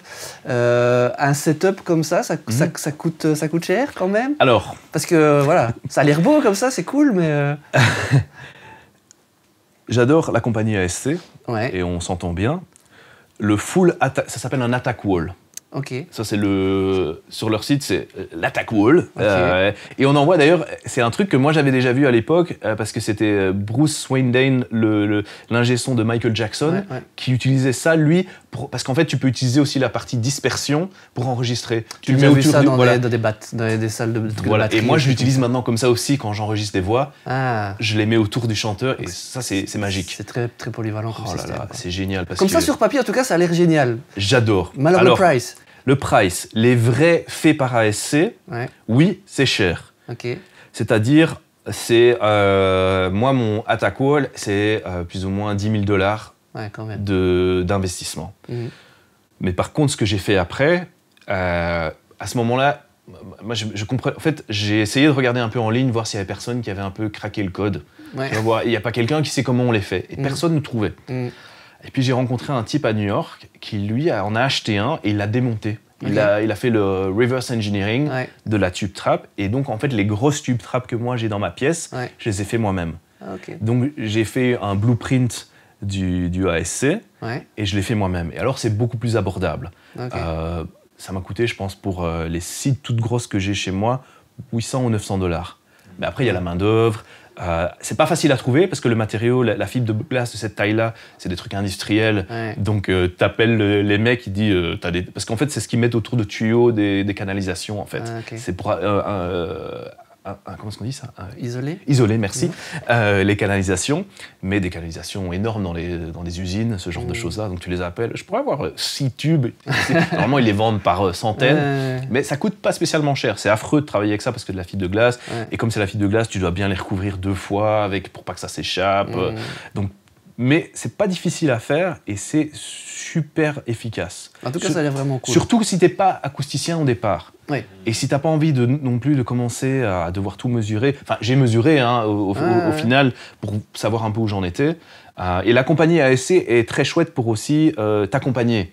Quand tu les achètes, ils sont vraiment très chouettes. Bon, après, tu vas me dire à ce prix-là, ça serait dommage qu'ils ne le fassent pas. Un service après-vente un peu sympa, Ils ont un super système après-vente. Moi, on a passé des heures au téléphone, on a bougé le setup, tu vois, on a fait plein... Et comme c'est super flexible, tu peux vraiment essayer, aujourd'hui, je vais essayer dans ce coin-là, je vais essayer dans le coin ici de la pièce. Après, c'est pas... Allez, pour quelqu'un qui fait ça dont c'est le métier, c'est pas encore tellement cher dans le sens où tu peux le garder à vie, en fait. Voilà, oui, t'as une pièce à vie. Ouais, c'est ça, c'est comme du matos, tu vois, un micro, ton beau micro que tu sais que tu pourras utiliser toute ta vie, tu pourras garder ça. Mais écoute, j'ai cette conversation-là assez fréquemment. Tu peux avoir les meilleures enceintes du monde, avec la meilleure table de mixage du monde, mais si dans une pièce qui sonne t'entends pas, tu conduis aveuglement. Tu conduis ta Formule 1 avec les yeux fermés. Et moi, je préfère vachement avoir des petits cheap moniteurs, des HS5 de chez Yamaha dans ma pièce. Je travaille pas avec ça, mais s'il fallait, je préfère ça dans une pièce bien traitée. Plutôt mettre l'argent là-dedans que d'acheter des haut-parleurs à 5000 balles que tu mets comme ça dans ta pièce. C'est pas sexy. C'est pas fun à acheter, tu vois. Des tubes en mousse. Des tubes en mousse, c'est pas... les gens qui viennent à la maison sont pas là, wow, putain, des tubes en mousse. Mais c'est vrai que quand on vient à la maison et que je dis, bah, choisis la chanson que tu veux écouter, en général, c'est super impressionnant la première fois où tu entends vraiment un système tuné comme ça, c'est précis, qui descend à 20 Hz, c'est assez impressionnment. Et le deuxième truc qui est super intéressant dans ta pièce, donc on en avait parlé il y a quelques temps, donc il y a ce fameux système Trinov, qui est un truc très cher, que tu peux peut-être nous expliquer, mais qui en gros, tu mesures dans ta pièce, ils ont d'ailleurs un micro un peu de l'espace, comme ça, on mettra la photo, qui permet de mesurer ta pièce, et eux, après ça passe dans un système qui recrée, qui corrige ta pièce en fait. Et ça, apparemment, ça marche très bien. Tu peux même faire des spots différents, si je ne dis pas de bêtises, parce que j'ai jamais utilisé. Et j'en ai entendu beaucoup de bien, mais c'est déjà un système ancien qui est assez cher. Et toi, tu as un système, mais pas exactement la même chose. Tu as un truc similaire, un truc un peu de hacker qui a l'air bien sympa. Voilà. Donc, Trinov, moi, ils sont venus faire une démo à la maison. Okay. Je sais pas si tu connais le magasin Vintage King. Bien sûr, aux États-Unis. Voilà, qui est le gros vendeur de matériel pro, audio pro. Je m'entends bien avec le revendeur, c'est super sympa. Donc il est venu avec un système Trinov à la maison. En effet, c'est un vieux PC des années 80, c'est un truc un peu préhistorique. Et c'est pas donné. Comme tu disais, c'est genre 4 ou 5 000 balles, je crois, le système Trinov. Et donc il est venu à la maison, il m'a fait la démo. Donc il est venu une matinée, il m'a montré avec le micro et tout ça. J'ai trouvé ça bien, mais le budget, en effet, 5 000 balles. Par rapport à ton système qui était apparemment, tu étais déjà content, ça amenait quoi en plus? Alors, c'est ça la grosse différence, par exemple, entre le Trinov et le SonarWorks, par exemple, qui est, je pense que sûrement des gens qui regardent la chaîne, oui, parce qu'on en a déjà parlé, en fait, SonarWorks. SonarWorks, c'est juste équalisation. C'est ça. Donc, s'il y a un trou à 200 Hz, ça compense pour ça. Il fait une bosse de 200 Hz dans l'autre sens. Voilà. Trinov, c'est la phase où c'est là où vraiment la différence. C'est donc quand le son arrive à tes oreilles. Alors, pour moi, c'est ça qui fait le plus la différence. C'est un peu comme un objectif de caméra où tu fais... où d'un coup, tu vois flou. Et hop, ça se met à la précision. Ça avait l'air d'être net, et puis tout d'un coup, c'est encore plus net. Voilà, c'est exactement ça. Et donc la première fois que j'ai eu le Trinov à la maison, et donc en plus, c'était sur un AB switch, donc là, je pouvais vraiment entendre la différence. Et c'était ça, quoi. C'était ça se lock. Et ça m'a impressionné. J'ai trouvé ça vraiment bien. Mais par contre, l'intégration avec le PC qui faisait plein de bruit, tu vois, j'ai pas de machine room à la maison dédiée pour ça. Et c'était un fameux budget. Et j'en ai parlé à un autre mixeur, Jesse Ernst, qui est un très chouette mixeur. Et il m'a contacté, il me dit « Tu devrais parler à mon pote Gerhard ». Je lui fais un petit shout-out, Gerhard Westerpallen, qui habite au Canada. Le mec, c'est une tête. Et il me dit « Il y a d'autres systèmes. En fait, il faut juste les configurer plus manuellement. Mais ça fait la même chose. C'est le même principe que le Trinov. C'est une compagnie qui s'appelle Mini DSP, qui est souvent utilisée pour les mecs qui font du home cinéma. Tu vois, ce genre les mecs qui sont à fond dans les sonos, dans les trucs hi-fi, c'est un peu le même combat. Et le Mini DSP, c'est pas très cher, c'est $600. Comparé à 6 000 $. Par contre, tu n'as pas de micro, tu n'as pas de mesure, tout ça. Et en fait, ce qui se passe avec Gerhard, c'est qu'à distance, donc je place le micro de mesure à ma place d'écoute. Lui, avec REW, prend une mesure. Lui, il fait ce qu'on appelle des FIR files, des custom FIR pour la phase, qui lui, ça se load dans le mini DSP. Donc ça permet ça justement d'avoir cette fameuse...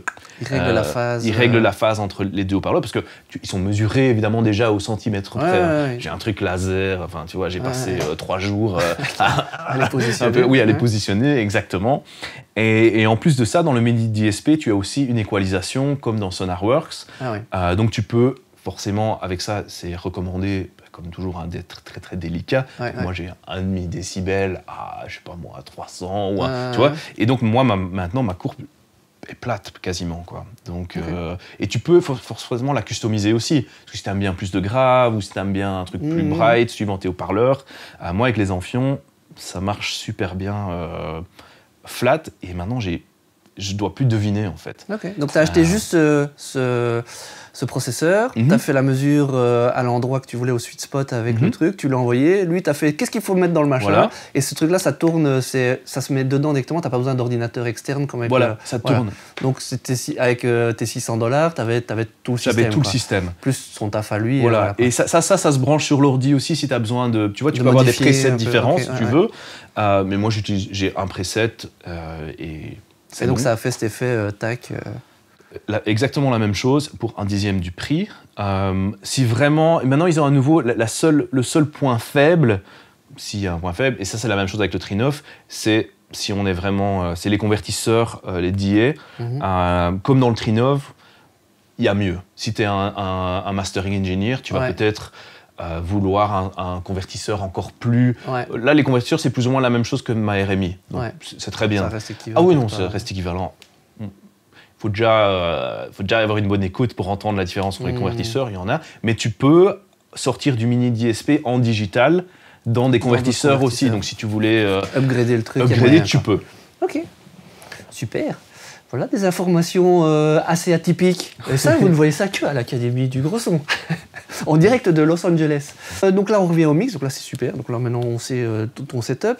Donc tu travailles beaucoup in the box, tu disais.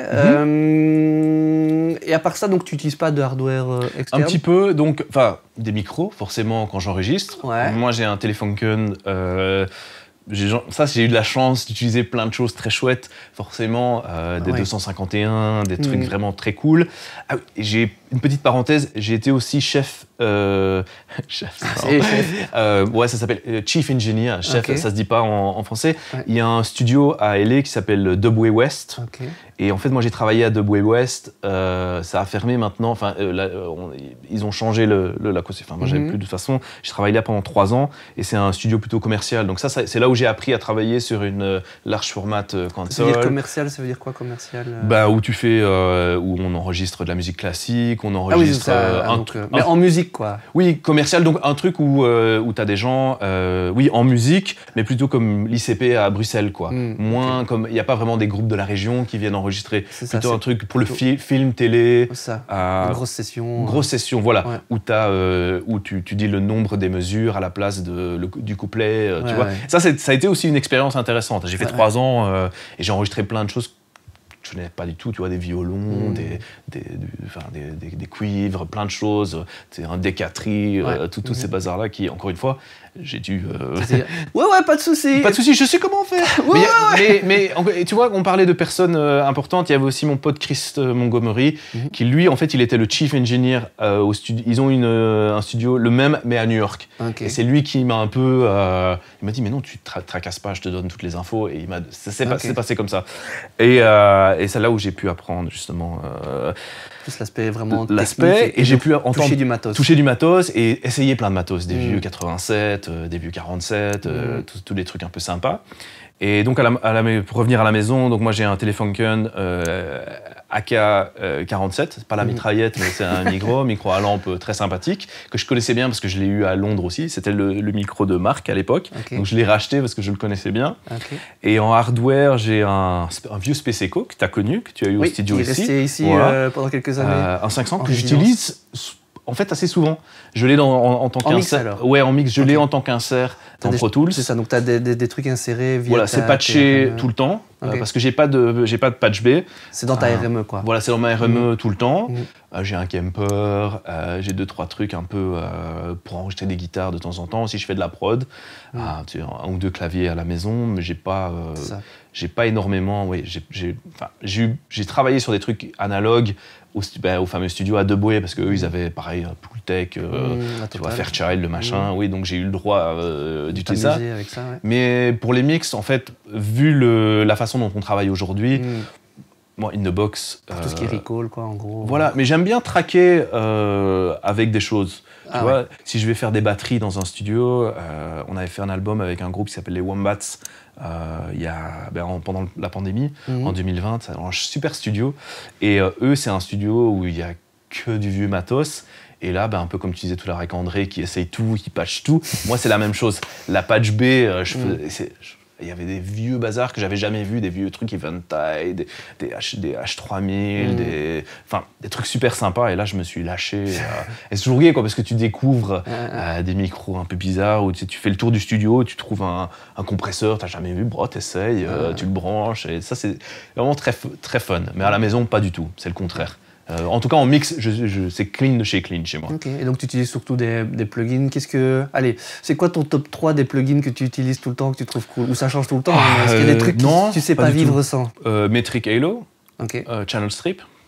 Je sais pas si tu connais. J'en c'est ai vieux, pas, hein, c'est un truc. Ouais, c'est ça. En fait, c'est marrant parce qu'il y a beaucoup de mixeurs, quand on leur pose la question, souvent ils viennent avec des trucs qui datent de l'époque. Donc, okay. Metric Halo. Chez UAD, il y a quelques plugins qui avant, donc j'ai moi le Ultimate et j'ai aussi j'ai le Octo machin, tu vois, 150 000. Maintenant, c'est bien que ce soit native. Ils commencent à porter les trucs nativement parce que c'est ça aussi, hein, surtout quand tu fais beaucoup de recall et des choses comme ça, ou si tu fais beaucoup de stem, ça prend plus de temps quand tu utilises le hardware. Okay. Donc dans les plugins, Metric Halo. FabFilter, Pro Q3 et le 33.6 en anglais 33.609, je sais pas quel est le raccourci en français, de chez Nef, de chez UAD. En tant que Mixbox compresseur, j'ai du mal à trouver un truc qui fait la même chose. Okay. Qu'est-ce qu'il y a d'autre? Le Phoenix, c'est Phoenix, c'est ça je connais pas. Comme chez le mec qui Dave, comment c'est Crane Sound. Ah oui, Crane Sound. Oui, ça, c'est un autre truc que j'ai pas vraiment de remplacement. Okay. C'est une tape, en fait. C'est ça, un truc un peu saturation. Ouais, c'est ça. Okay. Et ça, j'ai pas encore trouvé un remplacement. Mais j'essaie toujours de trouver des remplacements. Tu testes toujours quand même des nouveaux trucs. Même si tu sais que les plugins, c'est pas le plus important, on sait jamais, c'est des outils, parfois c'est inspirant, quoi. Voilà, mais je me rends compte, surtout depuis que j'ai une bonne écoute, vraiment une régie, tu te rends compte que j'utilise de moins en moins. Et je me fais limite un challenge assez d'utiliser le moins possible jusqu'au moment où je sens qu'il faut vraiment que j'aille chercher quelque chose, en fait. Okay. Parce qu'on a tous tendance à la facilité, dire je mets ça. Ouais, parfois c'est juste que ça va plus fort. Ouais, c'est ça. Tu vois, je vais mettre ceci en plus. Tu surprocesses le truc. Voilà. Un truc qui est sympa aussi, c'est Spectre. Très sympa aussi. Une équalisation de saturation. Donc, c'est une équalisation satu. Ah ouais, ok. Ça, c'est très puissant. Split EQ de chez Eventide. Okay. Alors, Split EQ, ça fait... tu peux faire l'équalisation des transients ou des... Pas transients. du reste du son. Du reste du son, indépendamment. Ah ouais. Ça split les deux. Donc si tu as un piano avec trop d'attaques, tu peux réduire l'attaque sans réduire la qualité du son. Okay. Je connaissais pas c'est ça. Limite, je l'utilise plus pour sauver des trucs. Ouais. Parce que moi, je dois sauver beaucoup, parce que je mixe beaucoup de choses qui ont été faites en live aussi. Et donc là où je dois sauver, j'ai plein d'astuces pour retirer le bleed, tous des trucs comme ça, je fais beaucoup aussi. Forcément, ça t'as développé des compétences spécifiques, évidemment. Mais je suis pas attaché... Spécialement, je peux faire... je peux faire tout avec... c'est plus important... Pour moi, c'est plus important d'être encore une fois sur une écoute. Une bonne écoute qu'un plugin particulier. Ok. C'est une réponse. Mais dans ma template, j'ai plein de trucs déjà mis. C'est vrai que je vais quand même dans des trucs dont j'ai l'habitude. 1281, tu vois, il y a des trucs... Je sais juste... C'est par facilité parce que je les connais bien. Oui, la tranche SSL, je la connais bien, je sais où aller. Si c'est le son que tu as besoin, tu sais que tu gagnes du temps aussi. Voilà, je gagne du temps. C'est plutôt ça, j'aime pas apprendre des nouveaux plugins, sauf si j'apprends pas des nouveaux plugins quand je mixe. J'apprends des nouveaux plugins quand j'ai rien à faire et que je suis à la maison. Je vais essayer ce truc-là. Il y a un nouveau plugin qui est sorti. Et là, je l'écoute vraiment, je le découvre. Je mets pas un nouveau plugin sans vraiment l'avoir vraiment testé. Justement, parlons de ça, donc là, tu dis, il y a des moments où tu as ça. Ça ressemble à quoi un peu une journée... Allez, t'es 50-50 mix, machin. Ça ressemble à quoi maintenant tes journées type de travail? Si je mixe, je me lève, je suis un lève-tôt. Okay. Donc 6 heures, je me lève, je vais promener les bêtes, je fais mon café. Première chose que je fais des révisions au casque, parce que j'aime pas trop que ça aille. Donc le matin, mon casque... Parfois VSX de temps en temps, ou HD 650 si on veut parler matos. Voilà. Révision, donc les retouches de mix Voilà, qu'on t'a retouches. envoyé. révision, ouais, retouches. c'est ça. Oui, c'est ça. Donc les artistes ont dit, ah, là on peut changer ça. Voilà. Comme ça tu commences par ça le matin, comme ça tu te mets ça. Voilà, comme ça, tant que je suis thé, je prends mon café, un peu endormi. Tu t'échauffes. Bon, c'est des trucs genre, ah oui, un demi-décibel ici, tu Ouais, vois, pas un ouais. truc où tu dois vraiment être Des choix critiques, impliqué. quoi. Oui, voilà, exactement. Où ils sont déjà, on est à ça du résultat Ouais, final. Une fois que j'ai fait ça, je fais ça pendant 2 heures, je fais des emails. Administratif. À partir de 8h30, mes enceintes sont allumées. Je mixe. Ça dépend des jours, ça dépend du nombre de chansons que j'ai en cours. Ouais. Mais souvent, je vais faire. C'est rare que je fasse plus de 3 heures d'affilée sur une chanson. Ok. Oui, et aussi, je prépare en général le jour avant. Ça, c'est un truc important. Je travaille beaucoup avec des templates, moi, Ouais. parce qu'encore une fois, j'ai mes repères, Ouais. mais j'ai beaucoup de choses qui sont cachées en fait dans ma session. Donc moi, j'ai des templates et je hide tous les trucs que j'utilise pas. Donc il y a toujours des trucs qui sont à disponibilité, et donc je peux toujours aller les chercher quand j'en ai besoin. Mais ma session, en fait, en elle-même, ça a l'air assez simple. J'ai quelques bus dans un... C'est pas bus dans un bus dans un bus dans un bus dans un bus. Il y a quelques... Trucs sont préfets. Et donc ça, la veille, Je le fais la veille. Tu les prépares, tu mets les trucs, tu dis, ah ça je vais en avoir besoin, ça je vais en avoir besoin. Ouais, pas souvent, mais juste, non, la première chose que je fais d'abord, c'est d'être sûr que je sais pas si tu connais un software qui s'appelle Stereo Monoizer. Non. Donc, tu peux mettre, donc quand les gens m'envoient les fichiers, je mets ça dans ce programme, et si c'est un fichier stéréo, il le laisse stéréo, si c'est un fichier mono, il le convertit en mono. Ça, je vais acheter ça tout de suite. Tout de suite, c'est 20 balles, ça change la vie. Je déteste recevoir un truc qui est Je fais ça tout le temps, mono, qui est un fichier stéréo.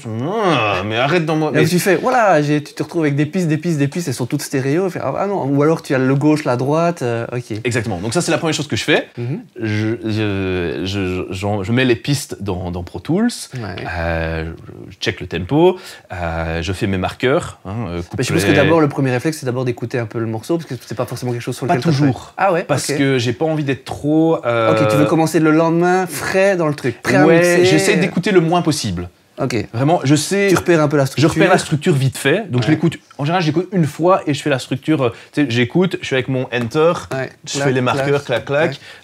Donc ça prend 5 minutes, les marqueurs sont faits. Je colorie, je color code tous mes trucs. Je fais j'envoie mes kicks dans mon kick, mes batteries dans ma batterie, dans ma template qui est prête.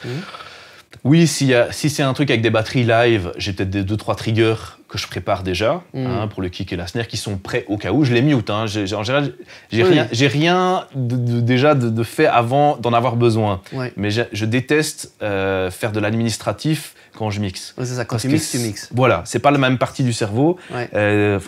Apparemment, ça a été démontré que c'est pas vrai. Mais le gauche et la droite. Bon, le gauche et la droite, c'est des couilles. Mais toi, t'es bien comme ça à mixer quand il faut mixer et pas commencer à dire tiens, je vais aller chercher et faire tout ton. J'ai un problème de concentration.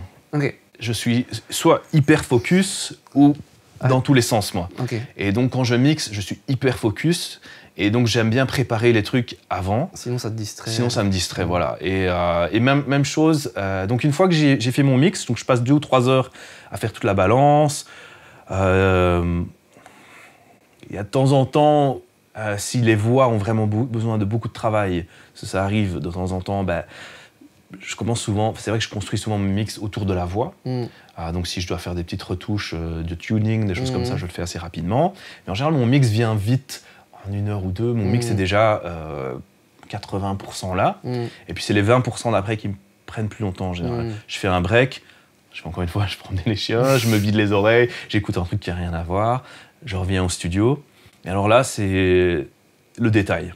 Donc j'écoute la voix des gens en solo, je retire j'écoute vraiment pour tout ce qui est clic, plosif, tous les S. Et alors je commence à faire des micro-clip gain. Et là je commence à faire mes rides.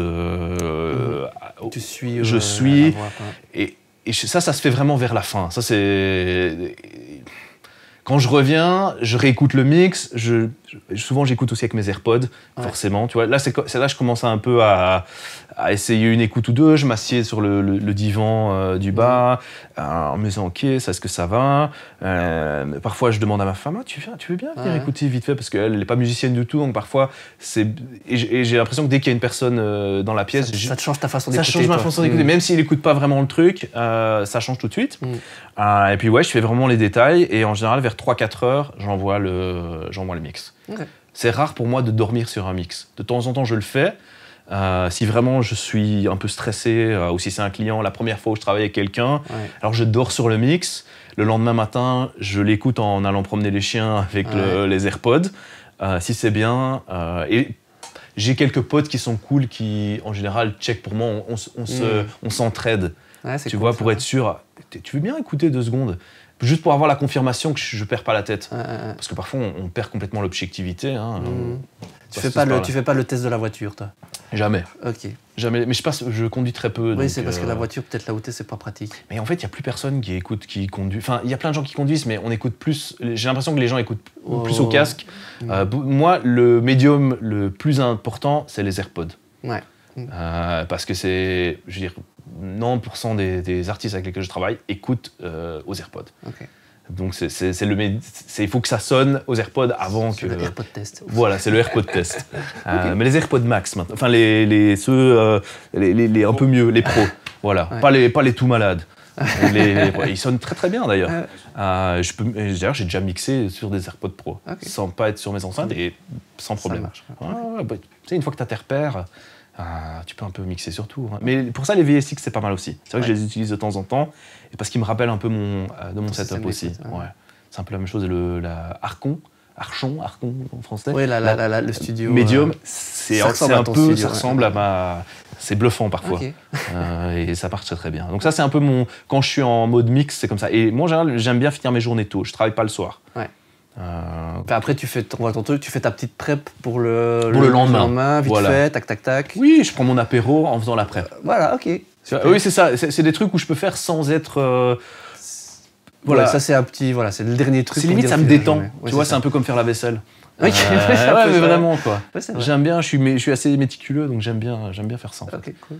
Et donc ces fameux morceaux que tu mixes, typiquement, ça ressemble à quoi, toi, une session? C'est fort différent ou c'est parce que tu produis beaucoup de trucs un peu, j'imagine, où il y a beaucoup de trucs en plus, de musique électronique. Enfin, tout n'est plus joué. C'est très rare que d'avoir des trucs joués, moi. Ouais, c'est ça. 80% des trucs c'est du programming, quoi. Ah ouais, ok. Au niveau des instruments, en tout cas. En tout cas, pour les batteries, déjà, batterie, basse, beaucoup de claviers, des guitares de temps en temps, ça peut arriver. Et c'est vraiment, encore une fois, la voix qui est toujours la plus importante. Ouais, ça, c'est le truc, moi, sur lequel je passe le plus de temps. Ouais. C'est la grosse différence entre le rough mix et mon mix, ça va être vraiment la voix. Okay. Et le punch de la batterie. Ça, c'est vraiment les deux trucs. Et la dynamique, forcément, et le fait de pouvoir avoir un truc à moins 7 LUFS, mais qui est comme ça. Et donc, oui, c'est toujours un petit peu le même genre de session. Tu as toutes les programmations, batterie, les claviers. Enfin, ça ressemble toujours, c'est toujours un petit peu toujours dans le même ordre, un peu comme sur une table, batterie, comme je pense à la musique, quoi. Batterie, basse, sound effects, moi en général j'y pense comme avec la batterie, comme des effets de batterie limite, hein, tu vois, pour moi je les mets dans le même truc. Batterie, basse, puis tout ce qui est guitare, clavier, puis la voix principale et puis les chœurs que je divise suivant il y a beaucoup de chœurs ou pas beaucoup de chœurs. Okay. Mais ça ressemble souvent à la même chose.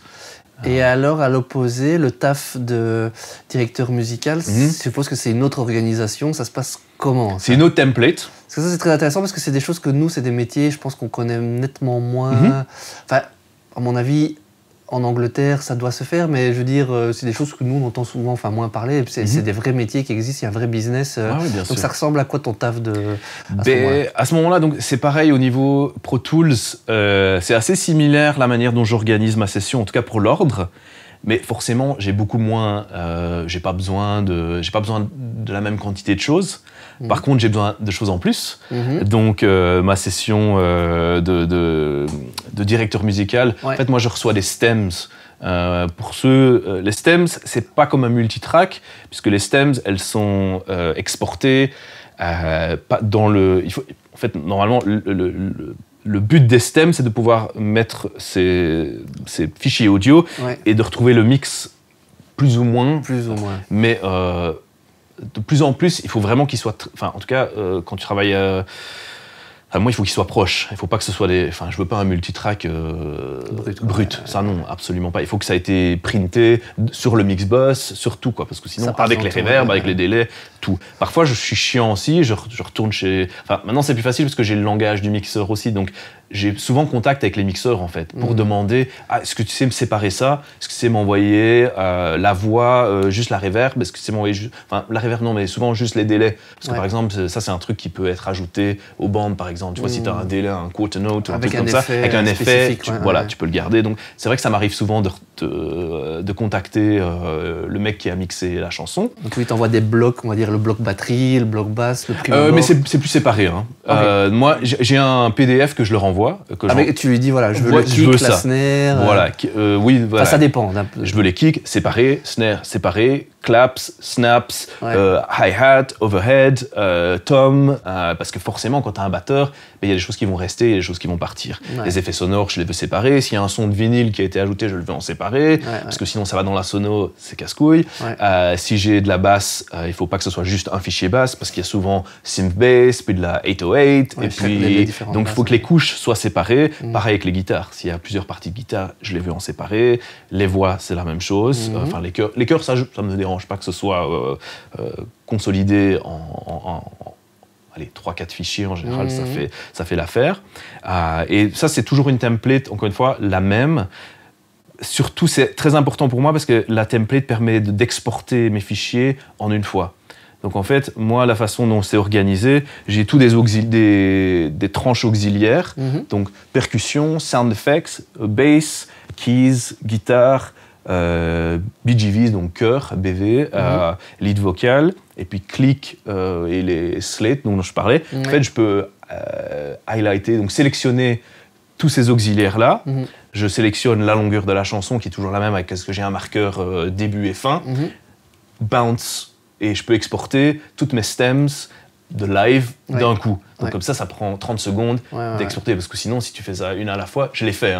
Évidemment, au début, je savais pas comment. Tu vois, on apprend certaines techniques qui permettent de pas perdre de temps. Mais c'est pas si différent.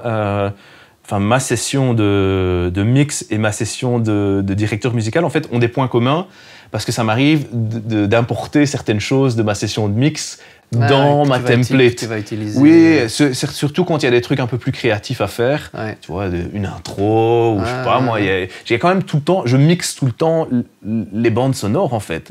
Parce qu'on n'y pense pas souvent, on pense, on va les laisser comme elles le sont. Mais en fait, non. Faut les adapter. Faut les adapter à une sono, faut les adapter à ce qui se passe avec le guitariste, avec le son du bassiste, pour que ça se mélange, en fait. Et là, c'est quand tu sais déjà comment ça va se passer. Donc ça se passe comment? Donc toi, tu reçois tout ça, et c'est toi qui décides, tiens, alors ça, on va, en fonction de ce que tu as discuté avec l'artiste, la prod, j'imagine, tu te dis, bah tiens, bon, ça, je vais enlever parce qu'on va prendre un batteur, là, on va prendre un bassiste, donc je vais laisser cette basse-là, mais je vais enlever.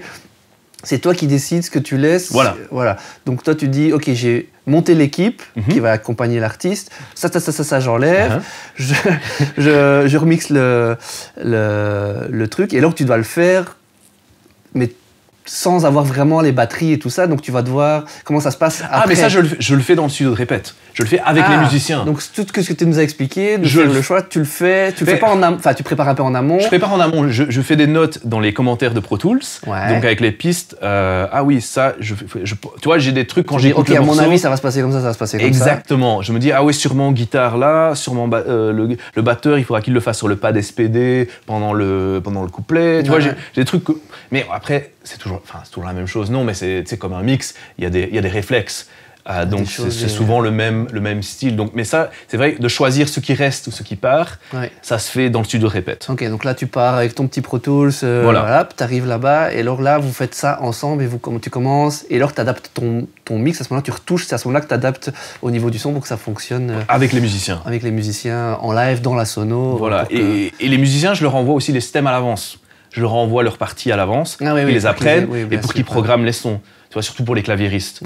J'envoie toujours tout à l'avance. J'ai aussi un programmateur de clavier avec qui je travaille, parce que de temps en temps, le claviériste, il Il y en a qui jouent très bien, mais ils savent pas programmer. Les sons, ouais. Donc ils font les sons à l'avance et ils viennent ensuite du matos, de t'as quoi comme Voilà. clavier? Attends, je vais te le faire. Voilà. Hop, tu Et lui il vient envoies le avec une patch clé USB. et clac, tiens, voilà, c'est le Voilà. son. Et comme avec Ok. le camper, moi je le fais encore de temps en temps, forcément en tant que guitariste, ça m'arrive d'encore faire des patchs de camper pour des artistes. Ah ouais, De temps ok. en temps, parce que c'est un truc que ça me prend 2 secondes en plus, j'ai vraiment l'habitude. Et ça, c'est vraiment le même principe. Ok, fun.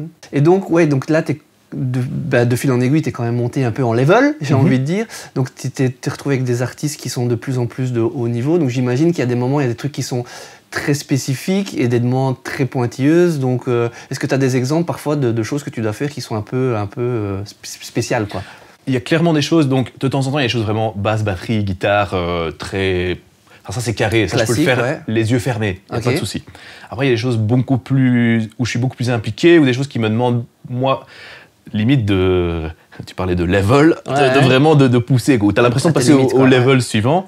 Si récemment, pour donner une idée, je travaillais un artiste qui s'appelle Labyrinthe, qui est lui plutôt un producteur. Donc Ok. il est plutôt du monde derrière l'ordi, c'est un fan de Logic d'ailleurs. Et en fait, ce mec-là, lui, il a eu beaucoup de succès déjà il y a quelques années. Et là, il a à nouveau beaucoup de succès avec un show télé qui s'appelle Euphoria, dont il a fait la musique, donc il a composé toute la musique. Ok. Alors, lui, il me fait un peu penser à Prince. Je ne connais pas Prince personnellement, mais de ce dont j'entends. Donc c'est un mec qui joue de tout. Ok. Donc il sait tout jouer. Il est clairement dans son... Enfin, une oreille, c'est... j'ai jamais travaillé avec quelqu'un comme ça. Et alors lui, par exemple, il veut... Quand on travaille sur le live, on est assis l'un à côté de l'autre et c'est comme si on produisait un album. Ok. Donc lui, je crois qu'on en parlait tout à l'heure, lui, par exemple, ne chante pas ou répète. Lui, il vient et il le fait soit en remote à la maison, Ouais. ou alors il vient s'asseoir à côté de moi, parce qu'il n'aime pas chanter devant... Alors c'est marrant parce qu'il le fait évidemment en live. Ouais. Et lui a toujours des setups assez compliqués. Chaque concert est un concept différent. Ok. Donc par exemple, on a fait Coachella cette année, qui est un gros festival, aux États-Unis. ouais. C'était sympa parce que c'était la tête d'affiche. Ok. Et il y a plusieurs scènes. Hein. Ouais. Donc c'était une des têtes d'affiche. Alors non seulement on a eu 3 semaines pour mettre le show en place. Le show, c'était batterie complètement électronique. Donc que des samples. C'était un Français, Simon Tellier, un bon pote à moi qui joue pour Pet Shop Boys, qui jouait la batterie. Puis on avait une section de cuivre, 6 cuivres, et puis une chorale. Donc on a dû arranger tous les morceaux. Ouais, c'est un peu atypique, quoi. Atypique pour la batterie électronique avec des cuivres. Donc on a travaillé avec un arrangeur de cuivre. Tout ça en distance. Le mec était en Angleterre. Ah oui. Attends, c'était c'était pas simple. Mais en plus de ça, pour rajouter, il y avait des guests. Ok. Il y avait Billie Eilish. Ouais. Il y avait Zendaya. Il y avait Sia. Donc quand tu ajoutes des gens comme ça en plus, ben, forcément t'as des opinions en plus. Ah oui, qui donne aussi leur T'as avis. 4 ingé son, t'as ouais. 4 mecs qui font les retours. Alors là, c'est vraiment des projets où tu transpires un peu. tu transpires un peu. Tu dors pas beaucoup pendant ces moments-là. Ouais. Par contre, t'apprends plein de choses. Et comme dans tous les boulots, t'es jamais prêt pour ce genre de choses. C'était toujours tu te retrouves toujours dans cette situation-là. Et pour lui, travailler avec lui, ça a été moi vraiment une révélation musicale. Parce que en plus de la musique qui est extraordinaire, le fait de réinventer un show de A à Z et de le voir travailler, de le regarder travailler, de le voir comment il manipule un synthé, comment il manipule la batterie, j'écoute c'est fou, de temps en temps tu rencontres quelqu'un comme ça et c'est même pas la discussion qui fait que tu changes ton approche, c'est juste de regarder quelqu'un travailler. Et c'est pour ça que de regarder des tutos, des choses comme ça, c'est toujours même quand les mecs parlent pas, juste de regarder ce qui se passe, d'écouter. Moi je trouve ça fascinant, quoi. Moi j'adore le challenge. Ouais. Ah là t'en as eu. Ouais, là j'en ai eu. Mais c'est des expériences super. Hein. Mais après, la semaine après, il me dit ah ouais, on fait un concert pour Cartier, mais on le fait complètement différent. Je vais faire juste 3 cuivres et des trucs. Ça change tout le temps. Et donc t'es tout le temps comme ça en disant qu'est-ce qui va se passer. Mais ça fonctionne toujours. Et lui arrive toujours et il tue toujours le truc. Quoi. Ça c'est chouette. Ouais. C'est des expériences que j'oublierai jamais. Okay. Ça c'est clair. Et c'est gai de pouvoir de temps en temps. J'ai pas souvent l'occasion de voir. Ce qui est dommage de voir les shows en fait. Parce que souvent, je les Bah prépare oui. à distance. Il n'y a pas toujours le budget pour m'amener. Mais par exemple, avec Coachella, j'étais sur place. Donc, c'était chouette de pouvoir vraiment voir. Après, je pense pas que j'ai apprécié une seconde du show parce que on était comme ça. Parce que oui, en plus des musiciens, il y avait une structure énorme, il y avait des lights dans tous les sens. Oui, parce qu'il n'y a pas que la musique aussi. Évidemment, il y a tout dans ce genre de show, bah oui. C'était très chorégraphié.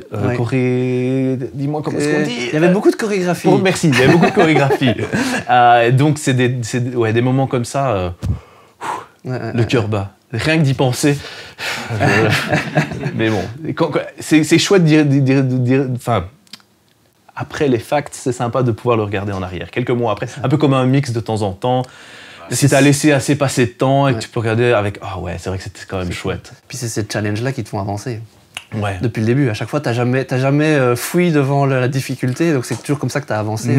Je sais pas, mais bon, on va trouver une solution. Voilà, c'est ça, mais c'est du problem solving tout le temps. C'est ça en fait nos métiers. Voilà, c'est vraiment ça. Il y a un problème et de faire la traduction de quelqu'un qui dit quelque chose avec un langage pas technique. C'est ça, d'un artiste et faire communiquer tout le monde. Quoi, en fait. Oui, j'aimerais bien que ce soit plus chaud. Ouais. Ok, je monte la température. des termes qui veulent rien dire en fait, dans l'absolu. Alors donc, tu as, si ma mémoire est bonne, t'es resté donc tu as grandi forcément ici jusqu'à tes 17-18 ans. Tu as vécu une dizaine d'années en Angleterre. 12 ans. 12 ans. Et puis après, là, ça fait une dizaine d'années aux US. Qu'est-ce que tu vois comme grande différence de mentalité, de façon de faire? Qu'est-ce que tu trouves qui est cool et bien? Parce que quelque part, souvent on voit un peu les États-Unis, tu vois, c'est un peu le rêve, tu vois, ou l'Angleterre, on se dit ouais, c'est là qu'il se passe des trucs. Mais justement, qu'est-ce qu'il y a de cool? Qu'est-ce qui est vraiment, vraiment chouette? Toi qui as pu observer les trois, quelque part, j'ai envie de dire, c'est presque trois mentalités, j'ai envie de dire, différentes. Peut-être que l'Angleterre, ça tu vas me dire, l'Angleterre et les États-Unis peut-être se ressemblent un peu plus, il y a plus ce côté anglo-saxon. Mais c'est quoi un peu ton expérience entre le côté peut-être un peu européen, francophone, les US, qu'est-ce que tu vois comme différence et qu'est-ce que tu trouves qui est bien dans l'un comme dans l'autre? Ok, pour moi c'est dur de donner mon avis sur par exemple la Belgique ou la France parce que j'ai jamais travaillé en Belgique ou en France. Donc j'ai pas eu l'occasion de le faire. Je suis déjà venu en France pour travailler, mais j'ai jamais été à Paris. J'ai jamais habité à Paris. T'as jamais vécu là pour travailler là. Donc entre l'Angleterre, de ce que j'ai pu voir, moi, forcément en Angleterre, c'est sûr qu'il y a une industrie musicale plus développée, et les choses étaient déjà plus en place. Tu pouvais être indépendant en tant que musicien et vivre. J'ai l'impression que c'était possible, ce qui était peut-être pas envisageable en Belgique, en tout cas. Je connaissais pas beaucoup de monde qui pouvait le faire, ou ceux qui le faisaient, ça avait l'air très très compliqué, même si c'est compliqué partout de toute façon. La grosse différence entre l'Angleterre et les États-Unis, c'est l'infrastructure. Donc les États-Unis, il y a vraiment une infrastructure au niveau de la musique qu'il n'y a pas en Angleterre. C'est un territoire forcément plus étendu, tu as 300 millions de personnes, donc forcément quand tu pars en tournée, tu pars en tournée pendant 2 mois. En Angleterre, tu fais une tournée, c'est 10 jours. Tu vas jusqu'en Écosse et puis tu redescends. C'est pas des masses de dates. Donc il y a vraiment une vraie industrie en fait. Un vrai marché, quoi. Un vrai marché. Et tu sens que, surtout à LA, le fait que ce soit le entertainment. Donc il y a beaucoup. Et c'est reconnu comme métier, tu vois, de dire que tu travailles dans la musique. Il n'y a personne qui va trouver ça c'est comme être n'importe quoi. T'es boulanger, musicien, c'est la même chose. C'est normal. Je pense qu'au niveau des mentalités, c'est différent entre l'Angleterre et les États-Unis. Les Anglais sont peut-être un peu plus fermés un peu dans leur truc. Après, c'est des stéréotypes qui ne s'appliquent peut-être pas à tout. Mais moi, les États-Unis me conviennent mieux musicalement. Et puis, je préfère j'aime bien le côté un peu chaud aux États-Unis, quoi. J'ai l'impression qu'ils mettent les moyens derrière. Et ça, on ne peut pas leur enlever aux Américains. Ils font les choses bien, quoi. Et ils poussent vraiment. Je suis retourné en Angleterre il n'y a pas longtemps, en fait. Et ça m'a fait un choc. Je suis retourné travailler en Angleterre. Ça faisait longtemps que j'avais pu travailler. Et j'avais jamais vraiment travaillé en tant que directeur musical en Angleterre.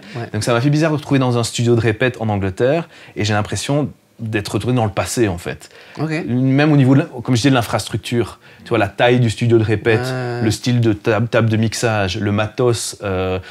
quand tu vas à center staging ou vraiment dans des complexes,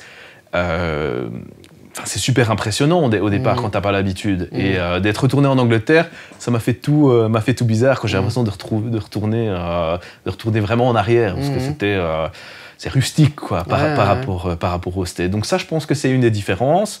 Et forcément, il y a plus de styles musicaux aux États-Unis dans lesquels tu peux réussir. Tu vois, il y a une scène country, il y a une scène rock, il y a une scène soul. Et c'est juste un plus grand pays et ça s'exporte plus aussi. On s'exporte moins à partir de la Belgique ou de la France, par exemple. Évidemment, l'anglais fait que il y a plus d'export. Et donc, pour moi, ça me permet juste d'avoir un travail qui est plus régulier, même par rapport à l'Angleterre. C'était quand même... il se passe toujours quelque chose, en fait. Et je pense que si tu fais ton travail correctement, je pense que tu continues à travailler. Et toi, qu'est-ce qui t'a... Donc, du coup, tu t'es senti t'as eu plus facile à t'intégrer aux États-Unis, alors? T'as eu plus facile Oui, parce que je parlais anglais déjà. Quand je suis arrivé en Angleterre, je parlais pas anglais. Donc, moi, je suis arrivé vraiment comme un cheveu dans la soupe, réto, tu vois, on en a parlé tout à l'heure, mais...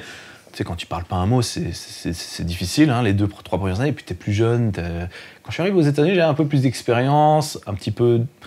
J'avais quand même fait quelques trucs avant, j'avais déjà la langue, je pouvais jouer sur le charme anglais, tu vois. Le petit accent. Le petit accent à l'époque, oui, c'est parti ça, mais ça a aidé un petit peu. Donc, oui, l'adaptation était plus simple. Mais tu as eu l'impression que ça allait plus facile de t'intégrer, de trouver du taf aux États-Unis qu'en Angleterre, ou c'est juste parce que tu n'étais peut-être pas au même stade de ton évolution? Juste pas au même stade, je pense. Après, je sais pas si je serais passé à ce stade-là en Angleterre ou pas. Je suis pas certain. Je pense que le fait d'avoir eu cette cassure, limite, et de m'être retrouvé sans rien, enfin parce que j'avais vraiment pas de contact aux États-Unis. Enfin, je connaissais vraiment des gens que j'avais peut-être rencontrés à un festival une fois, mais tu vois, il y avait pas de... Personne ne me devait quoi que ce soit. Donc j'ai dû aller moi le chercher sur ce coup-là. Il y a personne qui est venu me prendre par la main, quoi. Okay. Si maintenant tu devais revenir, on va dire là où tu as commencé un petit peu à t'intéresser à tout ça, on va dire quand tu avais 16-17 ans, enfin à dire tiens je vais peut-être faire ça de ma vie. Si tu pouvais maintenant revenir en arrière, ce serait quoi le meilleur conseil que tu pourrais te donner à toi-même pour y arriver? Le truc qui est le plus important sur ton chemin, sur les années qui ont suivi jusque maintenant, qu'est-ce qui est pour toi le truc, le truc le plus important qui t'a permis d'arriver là où tu en es maintenant? Voilà. Le conseil que tu te donnerais à toi-même? Que je me donnerais à moi-même? À 16 ans. Tracasse pas, ça va aller. Ouais. C'est une réponse, hein? C'est une réponse. Je pense que... Il y a quelque chose derrière, hein? Je pense que j'aurais pu être plus ouvert au départ. Je pense que j'étais fort fixé dans la guitare, j'étais fort dans mon truc. Et je pense que c'est intéressant de s'ouvrir à plein de choses et à pas se braquer. Je pense que j'aurais voulu apprendre, tu vois, plus dans le son, des choses comme ça plus tôt, peut-être. Après, le fait d'avoir eu l'expérience de jouer de la guitare aussi longtemps fait que je suis pas sûr. En fait, avant, pas que je regrettais mon parcours, hein, mais je me disais, j'ai quand même commencé tard, surtout dans le son, tu vois, dans tout ça. Je suis tard, tu vois, je vois mon petit frère à 19 ans qui est à l'école, enfin, tu vois, qui apprend et qui est déjà en train de mixer. Tu vois, moi, j'ai pas eu ça. Ça s'est fait beaucoup, beaucoup plus tard. Ouais, je pense que ça aurait été sympa de m'intéresser. Mais en fait, j'aurais pu... Il y a 2-3 bouquins, justement, sur peut-être le fonctionnement du business de la musique. Ouais. C'est con à dire, mais j'ai l'impression que j'avais pas trop compris les rôles, en fait. Ouais. Le rôle du producteur, le rôle de l'ingé son, le rôle du mixeur. Tu vois, en plus, comme nous, c'était quand même une époque où il y avait moins d'informations, d'accès facile, on va dire. Et j'ai l'impression que ça aurait pu me donner certaines clés. Ouais. Et je pense que ça je trouve que c'est chouette qu'il y ait plein d'informations maintenant et plein de gens comme vous qui permettaient aussi de démystifier certaines choses. Parce qu'il y a beaucoup de mystiques avant, beaucoup d'espèces de secrets. De mythes. De mythes, vraiment. Il y a des mythes comme ça qui t'ont bloqué longtemps? Ouais, peut-être avec le matos. Je pense, on pense. Le classique. Ouais, voilà, exactement. Qu'il fallait le matos pour que ça sonne, et que si ça ne sonnait pas, c'est parce que j'avais pas le matos qu'il fallait. Alors ça, c'est vraiment le dernier des trucs. Moi, j'ai déjà enregistré des trucs en SM58 qui sont sortis, qui sonnent, je pense bien, puisque ça a été approuvé. Donc vraiment, pas se bloquer par rapport à ça. C'est un truc qui revient souvent, et c'est vrai que quand on débute, on a envie de voir le progrès. Ouais. On se dit, ah bah oui, si j'ai ce préampli-là... On se limite soi-même, quoi. On se limite soi-même. On se met des limites alors qu'il n'y en a pas en réalité. Non, pas du tout. Mmh. Attends, on a besoin de tellement peu maintenant pour un budget... dérisoire comparé à ce qu'il fallait il y a ton encore Pro 20 ou Tools 30 de ans. l'époque, tu as dû vendre ta maison. C'est ça, ouais, j'ai dû vendre la moitié de ma famille. Voilà, exactement, pour pouvoir te le triste. permettre, exactement. Ok, et si maintenant, dernière question, un jeune, d'où qu'il soit belge, français, anglais, venait te voir et dire « Ah, j'ai vraiment envie de faire un peu une carrière comme toi, tu vois, que ce soit un peu dans la direction musicale, ce genre de choses. Qu'est-ce que tu lui donnerais à lui comme conseil maintenant pour débuter là-dedans ?» Écoute, je le fais quand même assez régulièrement. Ouais. Donc ça m'arrive d'avoir le guitariste ou des ça me, enfin, tu vois, moi c'est chouette, tu vois, de pouvoir justement transmettre certaines choses, partager. J'ai déjà fait, tu connais bien François Fassonneau, petit shout-out, un guitariste de la région et qui est parti aussi en Angleterre. Qui a fait la même école que toi, je crois. Voilà, qui a fait la même école. Et moi, je dis surtout de pas se limiter en fait et pas. Je pense garder une ouverture d'esprit et pas se limiter à ce qu'on veut faire en fait, parce que je pense que les décisions sont prises par d'autres. Je pense qu'on devient quelque chose parce que les gens voient nos compétences. Décèlent en toi quelque chose. Voilà, décèlent quelque chose en toi. C'est vraiment ça. Je pense que tu dois pas trop te braquer et voilà, je pense que la vie, de toute façon, les choix se font. Tu peux pas faut pas se mettre de limites et pas essayer de se mettre dans une petite boîte en me disant je veux faire que ça. Parce que sinon tu seras que déçu.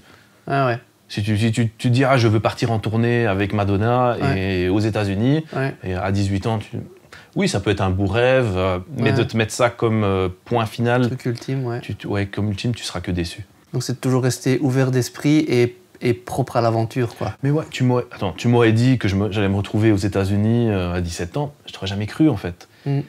Mais ça s'est fait, et souvent on me dit « Oh, ouais, c'est trop bien, quelle chance !» et tout ça. Ouais, mais ça a pris 20 ans, et ça se fait vraiment au fur et à mesure. Il faut se donner la chance. Évidemment, tu dois être au bon endroit. Tu penses qu'il y a un... Alors, je connais la réponse, je fais exprès de la poser, mais est-ce qu'il y a, pour toi, il y a un état d'esprit... est-ce que c'est important, l'état d'esprit? Est-ce qu'il y a un état d'esprit spécifique, justement, pour qu'il y a cette chance et être au bon endroit, mais pour pouvoir la saisir, cette chance, est-ce qu'il y a un état d'esprit qui va avec? Forcément. Je pense que beaucoup dans les milieux artistiques, finalement, il faut avoir un minimum de compétences, mais ça, c'est même... c'est pas du tout ce qu'il y a de plus important. Humainement, c'est là où ça se passe, en fait. Et on a beau voir les réseaux sociaux, les choses comme ça, c'est pas ça qui... La réalité. C'est pas ça la réalité. C'est pas sur Instagram que tu vas trouver un gig. Tu vas peut-être pouvoir avoir une relation avec une marque de guitare ou du sponsoring, des choses comme ça, oui, pourquoi pas. Mais les relations humaines, quand tu dois être dans un bus avec quelqu'un pendant 6 mois, t'as intérêt à être ou au moins être un cool-ish. Tu vois, ou sinon personne va t'engager, quoi. Et donc ça, les relations humaines et de garder un bon rapport avec les gens, c'est ce qu'il y a de vraiment de plus important, et de pas prendre les choses trop personnellement, parce que je pense qu'on est tous, surtout les musiciens, on peut être un peu frustrés, on peut... L'ego un peu. Voilà, l'ego peut être là et laisser ça tomber. Avec le mix, c'est un des trucs qu'il faut vraiment laisser tomber le plus vite possible. Plus tu gardes ton ego, plus tu vas... S'il y a quelqu'un, c'est pas grave. En fait, ce que toi tu penses, c'est pas grave. Si toi t'aimes ou pas, c'est pas grave. La personne la plus importante, c'est ton client. Même si toi tu dis bon, c'est pas comme ça, moi j'aime pas la voix avec plein de reverb, mais c'est pas grave, ton client est content, t'as fait ton taf. Pour moi c'est ça. Sauf si t'es le producteur ou si t'as un input créatif dedans. Voilà. Moi, c'est clairement les relations humaines et le fait de se laisser surfer, porter, se laisser porter un minimum, c'est important.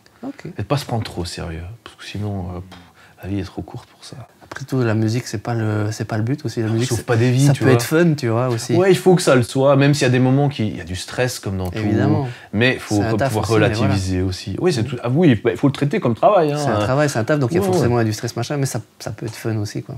Il y a des moments fun, bien sûr, mais il faut pas non plus... En tout cas, pour que les gens, pour les clients et les artistes avec lesquels on travaille, il faut que ce soit, garder cet état aussi, tu vois, si t'es aigri, ça se voit. Bien sûr, Donc à ce moment-là, fais autre chose. Enfin, je pense. Peut-être un jour, je ferai autre chose. Hein. Moi, je me suis jamais limité. Tu vois, au moment où j'ai, entre guillemets, arrêté de jouer de la guitare, j'ai encore joué de la guitare, mais j'ai pas fait un gig depuis je sais pas combien d'années, tu vois. Parce que ça s'est fait naturellement et je me pose pas vraiment la question. J'ai pas l'impression d'être frustré au niveau... si un jour...